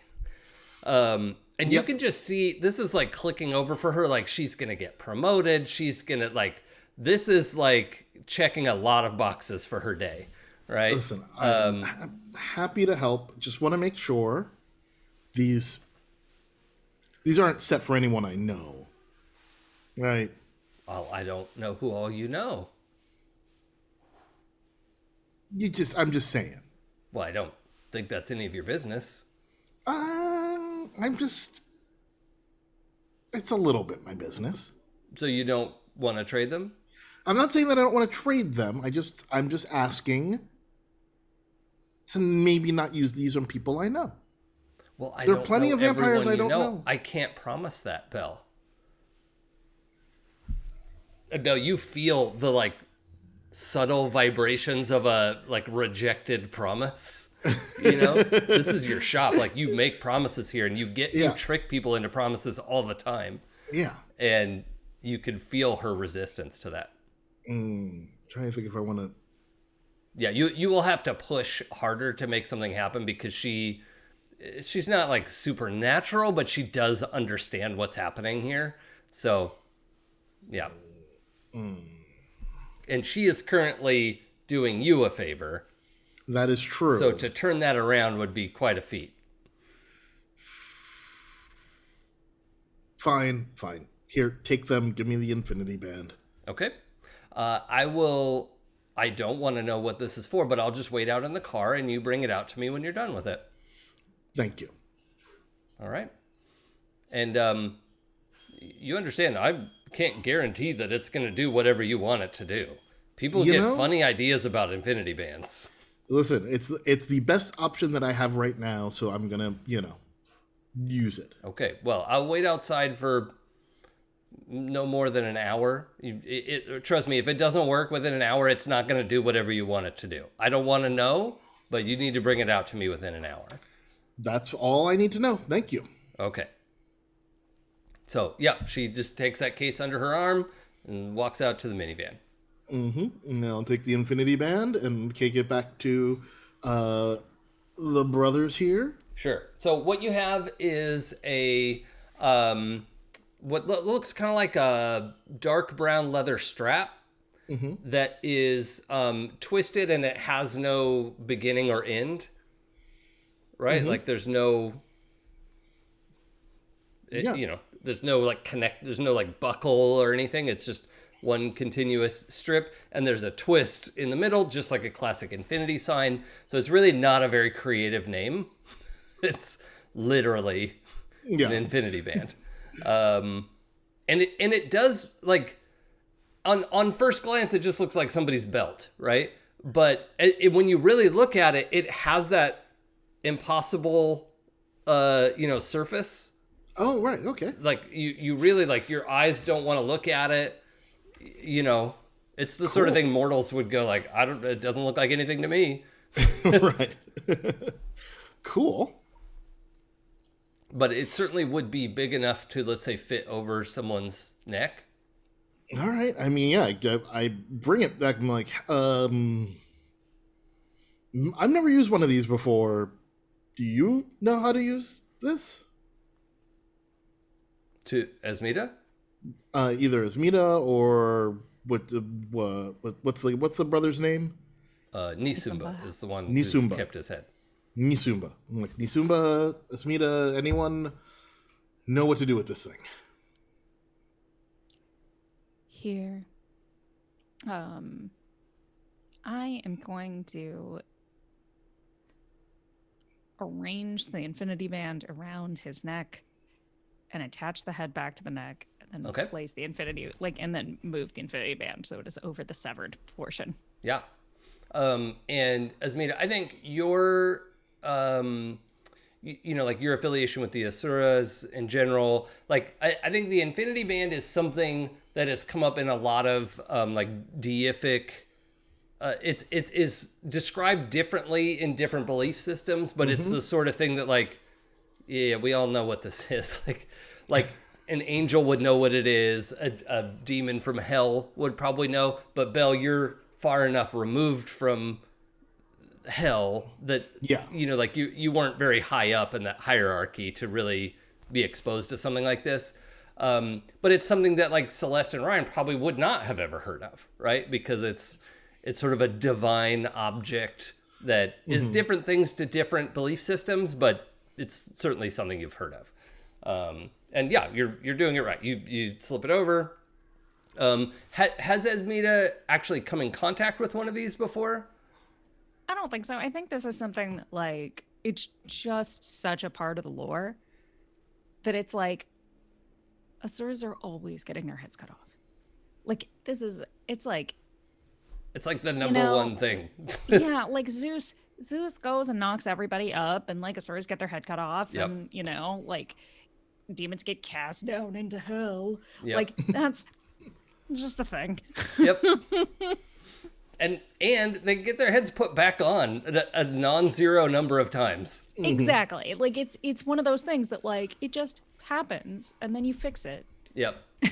Well, there we go. So And I like to think that there are a number of ways you could fix that, and some are more easily obtained than others. Yeah. Well, also like you mentioned Zeus, but a number of the like Greek gods, they get killed, they come back. There's a couple stories of Hindu gods getting killed and just coming back because they were done being dead now.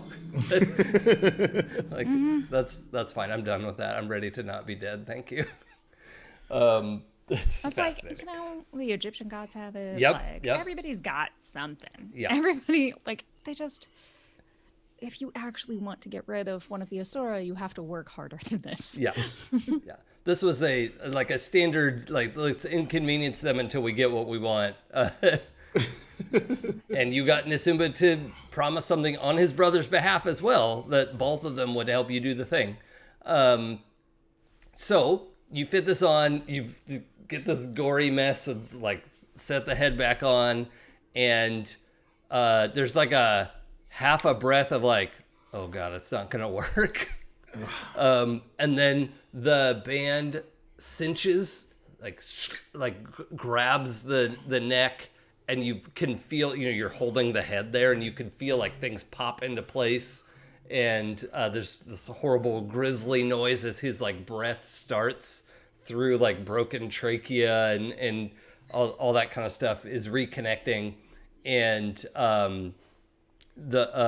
Simba sort of sits forward all of a sudden and like doesn't barf, but he like coughs up a lot of blood and just spits blood on the floor. Belle, God, really? It's like this, dark green.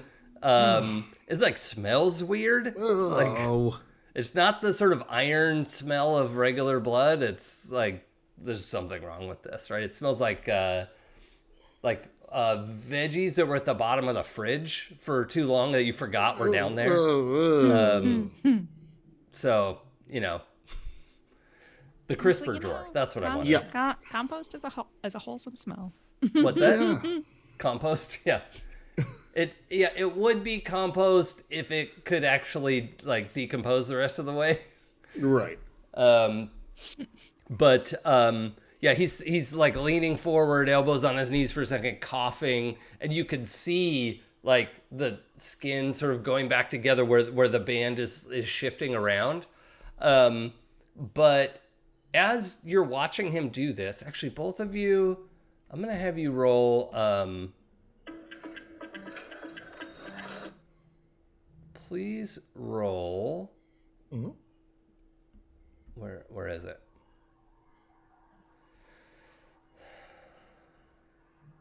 I'm gonna. Actually, no. I'm just gonna tell you this isn't a roll. Both of you can see, or I should say, you can't see how the band is gonna come off. Right? Like, it is cinched so tight, you wouldn't be able to pull it off over his head, and there's no, like, clip or buckle or anything like that. So, and you're watching it like he's recovering, he's coughing, he's sitting there, and you have a very good, you're just looking at the back of his neck because he's like leaned over, coughing. Nisumba is like slapping him on the back. Like, that's okay. Not really helpful, but okay, bro. They're just the broiest of bros. But the two of you, and maybe you even make eye contact as this is occurring to you both, or not. That's up to you. I want to know: is there like a look as you see this happening? So. Like, what's okay? I think it would be like, I don't actually know what your deal is with Karen. Because I had no way of knowing like what you. I know you have the band. We're using the band. Great. So when you look at me and you're kind of like concerned, I'm like, what? It's working. Yeah, but Karen's waiting for the band. Oh. Do we just pull it off? You know, the stories really never talk about that. No. All right. Well, I'm just going to pull it off. Yeah, I think a lot of the stories around the Infinity Band are like, and then they put it on and they were fine. But, you know, like, there has to be a way to get it off because otherwise, like, everyone would just be walking around with Infinity Bands on all the time. I guess. I mean, she implied that it does a thing and then it either works or doesn't, and then it's done. And it takes like an hour. Okay. Well, if that's the case, then it'll just come off on its own, I guess. Okay, so here's what I'm going to have you do, Esmita. This is actually a good trigger to... I'm going to call this a rumor. So roll with your status in Wild. So not your knowledge, but your actual status. Which is probably a 1. It is, but that only makes it a 5. Okay. Yeah, I don't really need to take a hard move with this because the hard move is you don't know what to do. Like you know there's probably a handful of these in the world that you've it's not like there's hundreds of these. Your logic isn't flawed, right? Like, well, they must come off because other people have used them over the thousands of years, right? So and it sounds like this isn't the first time Karen's loaned it out or used it or whatever, where they'd be more careful with it. But really, yeah, I have no idea. They don't talk about any of that. It's like one of those things, like when you're making a recipe and they tell you like half the steps and then they just expect you to know the rest. Yep. It's, I think the worst of the gory part is over in about 15, 20 minutes. Okay. And Karen said she'd wait an hour. So, yeah, he's sitting back up in like whatever chair. It's like the chair is comically too small, right? Yeah. I think, Belle, your office chair has like the hydraulic has basically been crushed down, right? Yep. That's not coming back up. And like the arms of the chair are like bent out because he's got booty, and and he's but he's like kind of sits back up and clears his throat, and he touches. He's like, oh, and he looks at his brother. What do we have to do? Like he's immediately aware, right, that there's a deal. Does one of you want to answer him before Nisumba does?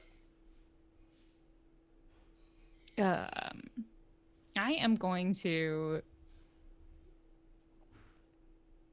eye him and be like, the deal was struck. What are the terms? And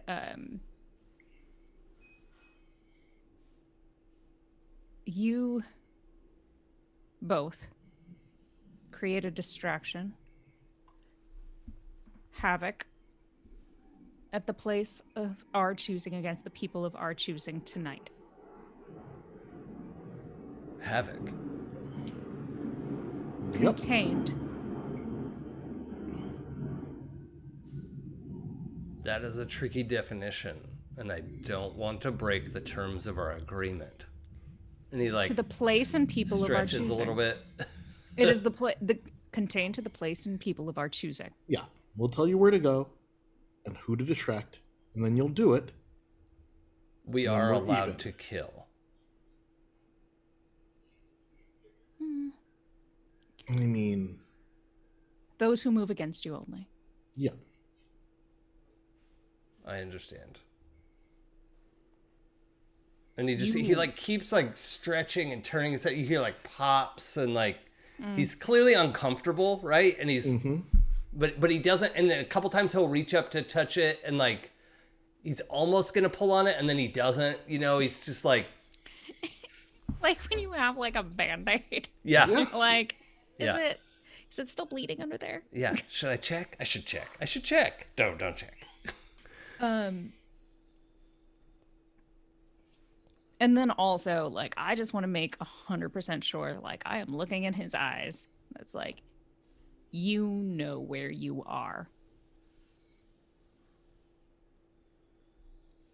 Yes. Your brother is very aware. We didn't know before we came. And Nisuma says, I have apologized.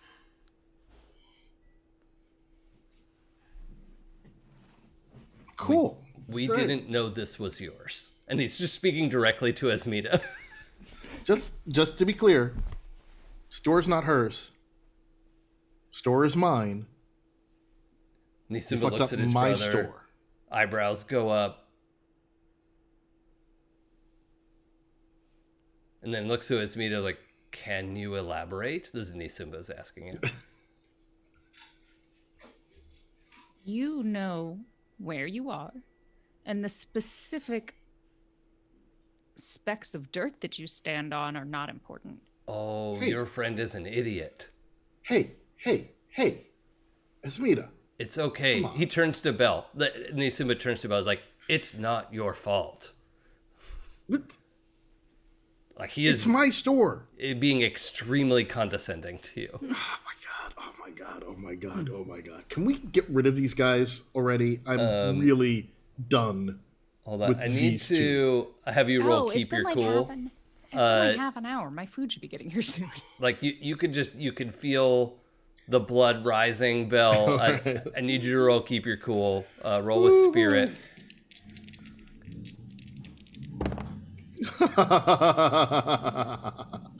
Oh boy. What do we got? That's great. You're welcome for the gift of snake eyes.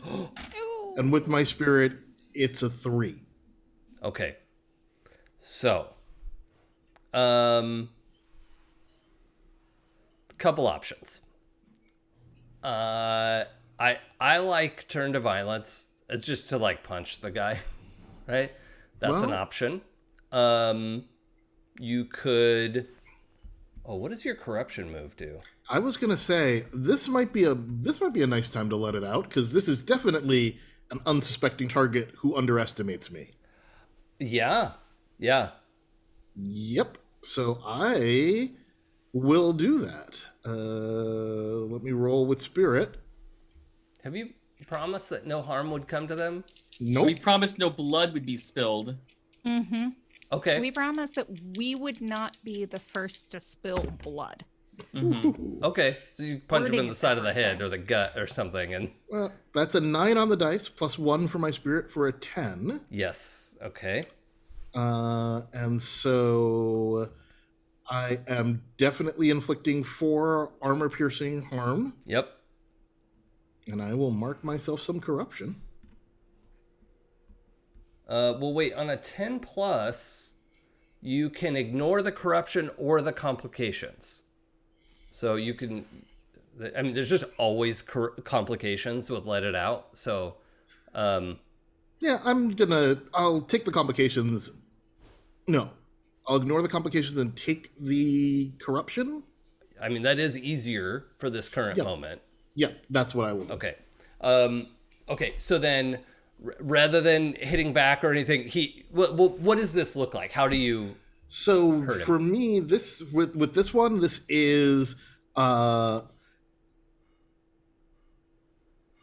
let flew like hellfire basically comes up and grabs him, like that connection to the infernal realms. Okay.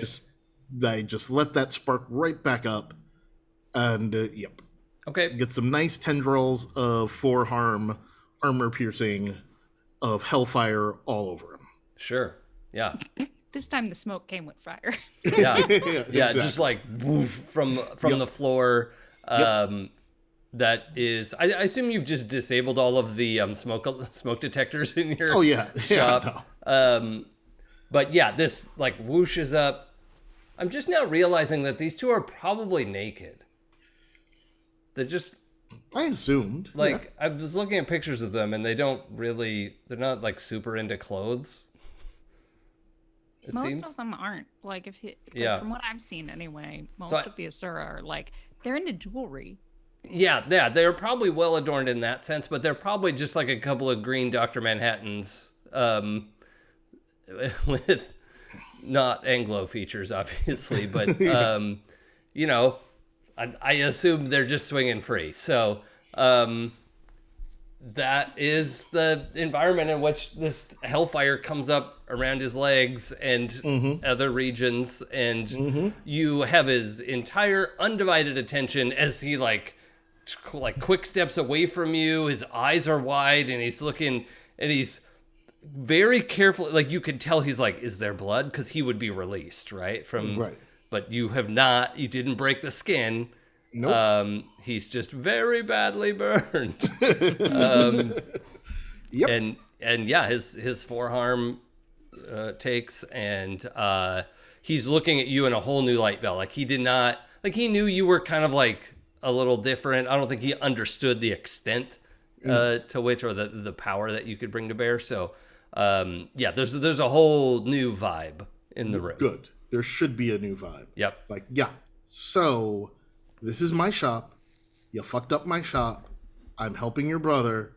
Maybe just keep your goddamn mouth shut. I understand more clearly now.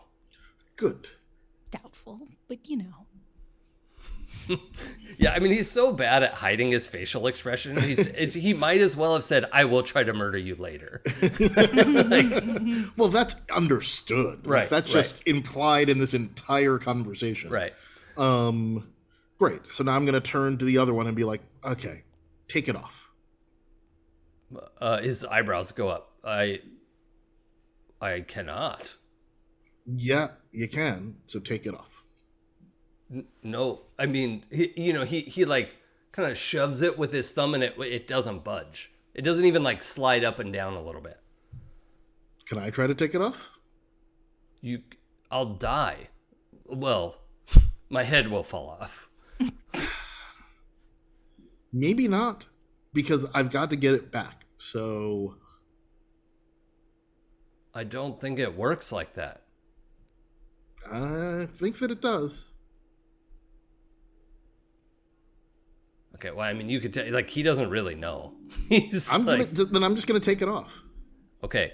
So when you reach for it, it's kind of like you could clearly see it's still this like brown leather, right? Like it's not like it's literally melded into his skin, but when you move it, it's kind of like it feels like a fold of flesh. Like it's not a separate thing. It feels like it's like melded to the flesh of his neck. So I can't just yank it off. Well, to do so will require you'll need to employ magic of some kind. So a let it out, probably, or you could cut his head off. That would definitely work. Yeah, but that just put us right back to where we were. So picky. All right, I'm just gonna be like, you know what?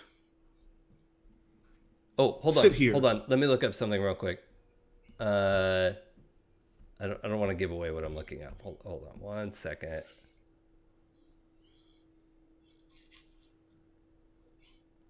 Okay.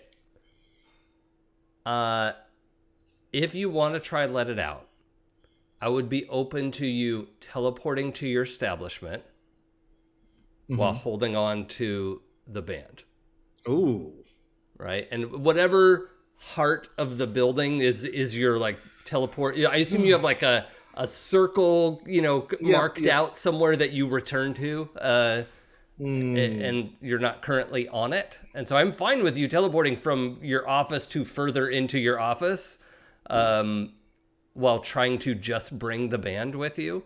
You could also burn him to ash. The Infinity Band would definitely survive him being burned to ash. Is this something where we could study a place of power to maybe figure out if we just need to give it another half hour, or I would maybe also think keep your cool, because it's your triggers your character's focus and willpower are needed to accomplish an important goal or avoid serious danger. Mm-hmm. When your MC is looking for a move but isn't sure which one to use, they'll probably choose this one. Oh, well. Yeah, that is certainly doable. Let me check one other thing. I mean, not that keep your cool went really well for you last time, but... Oh. I mean, I think it went great. Okay. Also, Asmita, I think it would occur to you, the Infinity Bands were actually created by mortals, right? Like people of pure faith, but mortals. And you have the ability to move through or past physical obstacles made by mortal hands. Mm-hmm. And so you may have the ability to phase this thing off of him. If that goes well with a let it out. So I think both of you, maybe in the back of your mind, have this maybe it's option B or whatever, but these are things you'd be aware of. Okay, I could probably do that if I needed to. But let's look at the other move. What was it? Keep your cool? No. Yeah. Keep your cool. Study a place of power. Oh, yeah. Well, I'm open to whatever you all want to pursue. I mean, my next move was going to be to go get Karen. Oh, no. We don't want to. No. Why not? I'm going to study a place of power first. Okay. All right. Yeah, and that's something you could do quick without saying anything to anyone. So, roll plus Mortalis. Okay. And that's an 8. Okay. Wait, where is this? And Oh, that's right. It's before the faction moves. Right? No. where did it go? It's a circle move. Yeah, it's after the basic There it moves. On a hit, you see below the surface to the reality underneath. Ask the MC one question about the schemes and politics of the circle in question. Sure. Yeah, there we go. So yeah, my one question is, how do we remove it without him losing his head again? Okay. Immediately. The thing that occurs to you is most of the time what you've heard about it is reattaching limbs, and then it just slides off. Right? That's the thing you're most familiar with it being used for, as a sort of magic tourniquet to reattach things. And there's no reason why it can't reattach a head. And the times you've heard of that, you don't really you haven't heard how it came back off. You just know and then they died later and the band was available. They got burned up or they died and the band fell off or whatever. That's your understanding, is that there's no release button or Okay. off switch or anything. So if it works as a tourniquet until the next time, or until he's healed. So the question would be, how long would it take for him to heal back between, if it's just a stopgap measure? Yeah, I mean, that's the other thing. Yeah, if he is, because you can still see he's not fully recovered, right? Yeah. Right. So you could also try to maybe assess his health to the best of your ability. That's another thing you could try. But Bill, did you want to roll anything while Asmita is sort of inspecting, looking at the band more closely? I mean, I guess. Hold on. Let me just look and see what I do here. I guess, what do I have?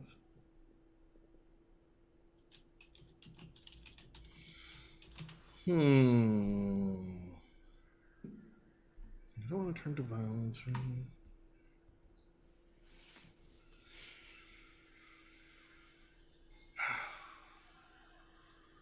Yeah, I mean, I guess it's a keep your cool. I'm trying to think, or if it's a figure someone out to try to figure out. Yeah, if he's healing and this is part of the process, or what. Okay. Let's. I want to find a way to roll mind for that.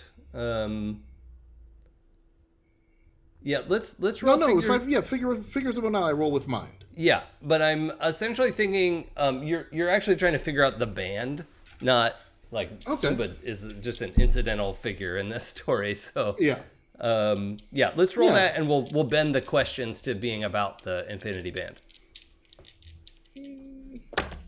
Well, that's good. That is a 9 on the dice. So, a 10 on the dice. So an 11. Nice. Okay. So you get to ask 2 questions. And on a 7 to 9, it would ask you something as well, but it doesn't get to do that. So if you are in their circle, no, this thing is Mortalis. Even though it's on a member of the Wild Circle, It is Mortalis. So that doesn't apply. So I mean, basically, how do I get this thing off of him? Right. Yeah. It's probably related to being fully recovered. And you could remove it sooner if you were fine to stop the healing where it is. But that means in this case, like if he's not fully recovered, he's probably gonna have his head fall off. Yeah. Yep. Or be decapitated again. Okay. Yeah. There's gonna need to be some negotiations on this one. In the chat, Okuran, you're not wrong. It's definitely not okay. Belle's shop is not okay. Esmita's clothes are not okay. Yeah. None of this is okay. These are now Celeste clothes, so whatever. They're fine. Oh yeah, that's true. Yeah. I mean, they don't fit, but like none of my clothes fit. Is my food here yet? That's the real question. A lot has happened in a very short period of time, but it is probably about time for that to show up as well. Yeah. I imagine Celeste and Ryan, sorry to leave you two on the back burner for a sec there, but I feel like it's probably a little bit of time to get back to the apartment, get food for Celeste, to have the back and forth of that. So I imagine that's fairly time consuming. So Esmita, you've seen what you saw about the band. Belle, you also have a very good understanding. You have another question to ask if you want. No, that's the only thing I really needed to know right now. So. Okay. Well, I mean, I guess the other, if I might suggest, if you could maybe see like how long it would take. I mean, well, that's a question of like how long this guy's going to take to heal, and it's probably going to be more than an hour anyway. So they're just gonna. Yep. So I'm going to need to have a conversation. I have to mix game terms and in-character knowledge a little bit, but in the half hour that you've been sitting here, he's basically healed 1 harm. He was at 10. Yeah. So it's going to be a while. May need 5 or 6 hours to fully recover, which is still before nighttime, right? That puts you at about 8 o'clock tonight. Yep. But it doesn't deal with Karen sitting out in the minivan. Yeah, exactly. So I've got to go deal with that first. You have fun. Yeah, I will. I will have fun with that. Thank you. Okay, so you're going to go talk to Karen? Yep, that's my next move. Okay. She looks up as you come over to the car and hits the thing next to her to roll down the passenger side window so you can come up and talk to her through that. But she obviously looks confused because you don't have the band in your hand. I don't have the band, and I'm like, hey, Karen, the job that it's doing is a very big one. It's going to be a bit more time. I will get it back to you, but not till tonight. Okay. It won't bring someone back from the dead, right? Yeah, I do. Okay, because if you have it on somebody who's dead, it's not going to ever work. I know. Okay. You don't need to know who it's on or what I'm doing it for, just that I'll get it back to you tonight. That's fine. But what do you mean by tonight? This evening. Tonight. After sunset. But we agreed on an hour. If they're not getting better, they're not going to get better. They're getting dead. better. Nope, he's getting better. It's fine. It's just going to take a bit longer. I've never seen it take longer than an hour to do what it needs to do. Well, this time it is. You just have to trust me. I'm going to get it back to you tonight. I need assurances. I've given you assurances. You have my word.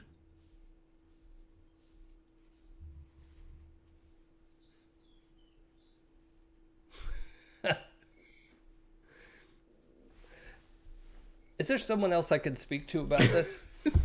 There is no one else. There is no manager. I'm the manager. What about the woman who works here?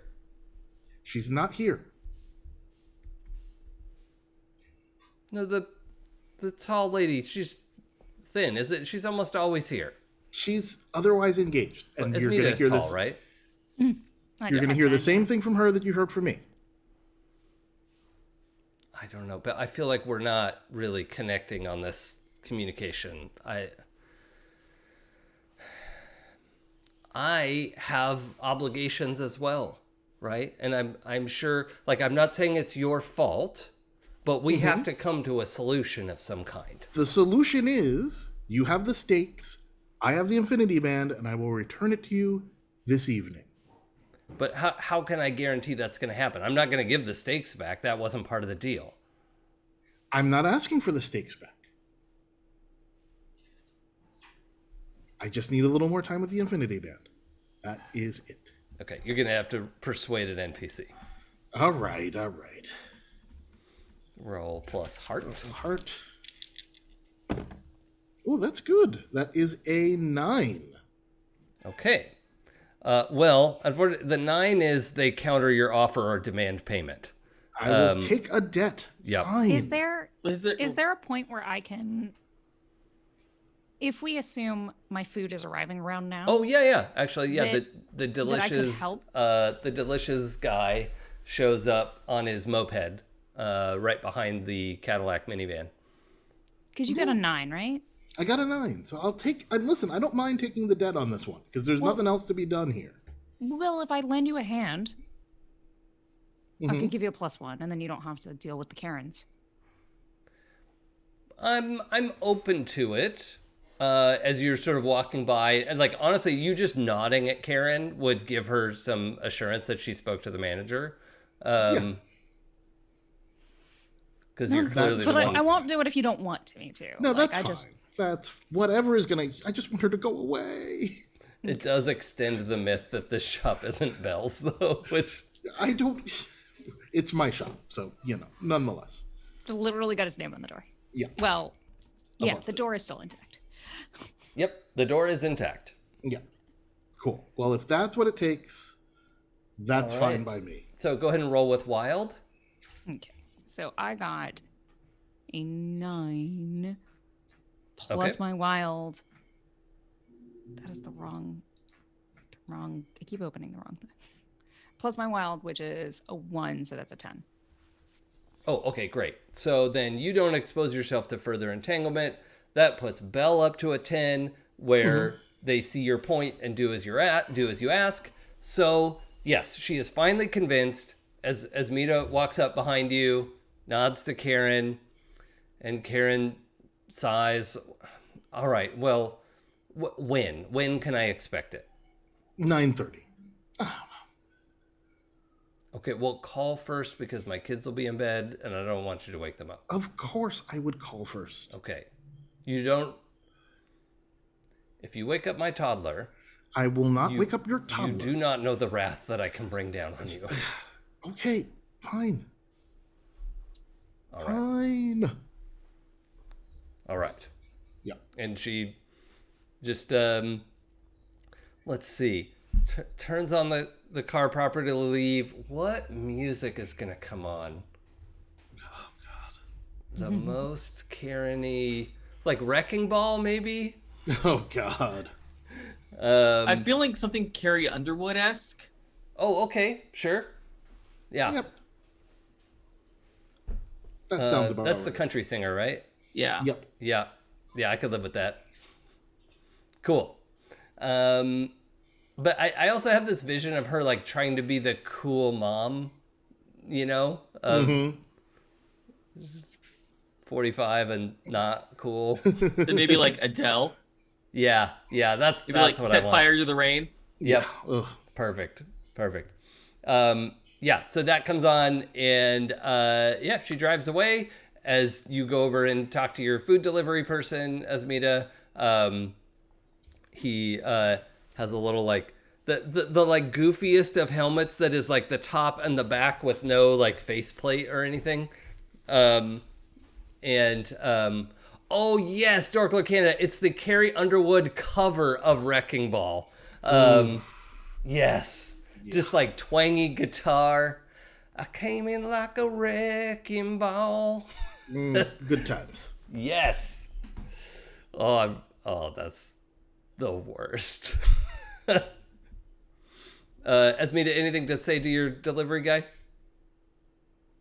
No, but I do give him like a little extra tip because he had to bring 5 bags. He's so hungry all the time. Okay. I mean, this time I'm physically hungry. Yeah. Sometimes I'm emotionally hungry. Sometimes Agreed. I'm avarice. Okay, so I think the scene at the shop is okay to wrap for now. Celeste and Ryan, I just want to get back to it sounds like we got Celeste some food. We probably had to kill a guy. But you can heal 3 when you feed properly, right? Yeah? Yes. Oh, okay. So then you're all healed up. Because you only had 2 left, I think, right? Yep. Okay. So yeah, you really feel like your body, regenerating and repairing itself and all that. I The two of you. I don't think I have a way of healing. I have 2 wounds. Oh yeah, we could try to do like a bit of rest for you. There is like a first aid rest move. Yeah, healing harm. We'll assume you could do some like first aid or have Celeste help you with some first aid stuff. Yeah. That's the intimate moment. There it is. Yeah. I like that. And Celeste bandages you up. you might need to hit the streets. No, I don't think we need to roll anything. It's Okay. not, you're not in stress. No one's shooting at you. You're not really under a time crunch for what you need to do. So, yeah, I think you can heal up. You only had 2? Yeah. Yeah, that's fine. It's not a full serious injury, and your faint injury would heal up on its own. So Most of them were self-inflicted. yes, indeed. Okay, so I think we probably we're over time, but we'll go ahead and wrap there for today. Thank you everyone for joining us in the chat, watching live or later. Those are your only 2 options. And we really appreciate you being here and supporting the show one way or the other. If you want to catch up later, you can head over to the playlist on YouTube and follow along there. Note, episode 2, I had to break into a couple parts, so there's like a part 1, part 2 of that. But, it's all in order there on the playlist, so it shouldn't be too hard to figure out. And I think that's pretty much it for us today. So let's start with Jay. Who are you? How did you get in here? Hi, y'all. Jay Holtham here. You can find me on the Twitters at Jay Holtham and also at 12-Sided Stories and sometimes at Happy Jacks. All right. Blythe.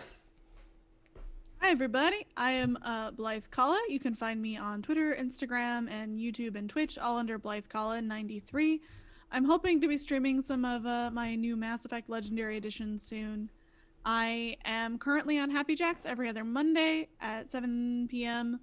with Stone Top, run by Emily Vanderwerf. It's real sweet. It's real fun. Things just got really intense, so I recommend checking that out. And other than that, I am here. So yeah, keep an eye on my socials. I announce when I'm doing things there. Awesome. Pooja. Hi, I'm Pooja. You can find me on Twitter at LADesigirl. That's LADESI girl. And pretty much everywhere else in the socials as Forgotten Saves. I also play on the 12-Sided Stories podcast and occasionally on Happy Jacks. We'll see if our Glittering Night Vampire the Masquerade game comes back soon. Fingers crossed. But if you want to catch up on a Call of Cthulhu game, we just wrapped after 2 years. We wrapped our Murmurs at the Abyss game. The game was so cursed. Scheduling wise, and also in game. Yeah, I'm glad you all got a chance to tie a bow on it. Okay, Joey. Hey guys, I'm Joey.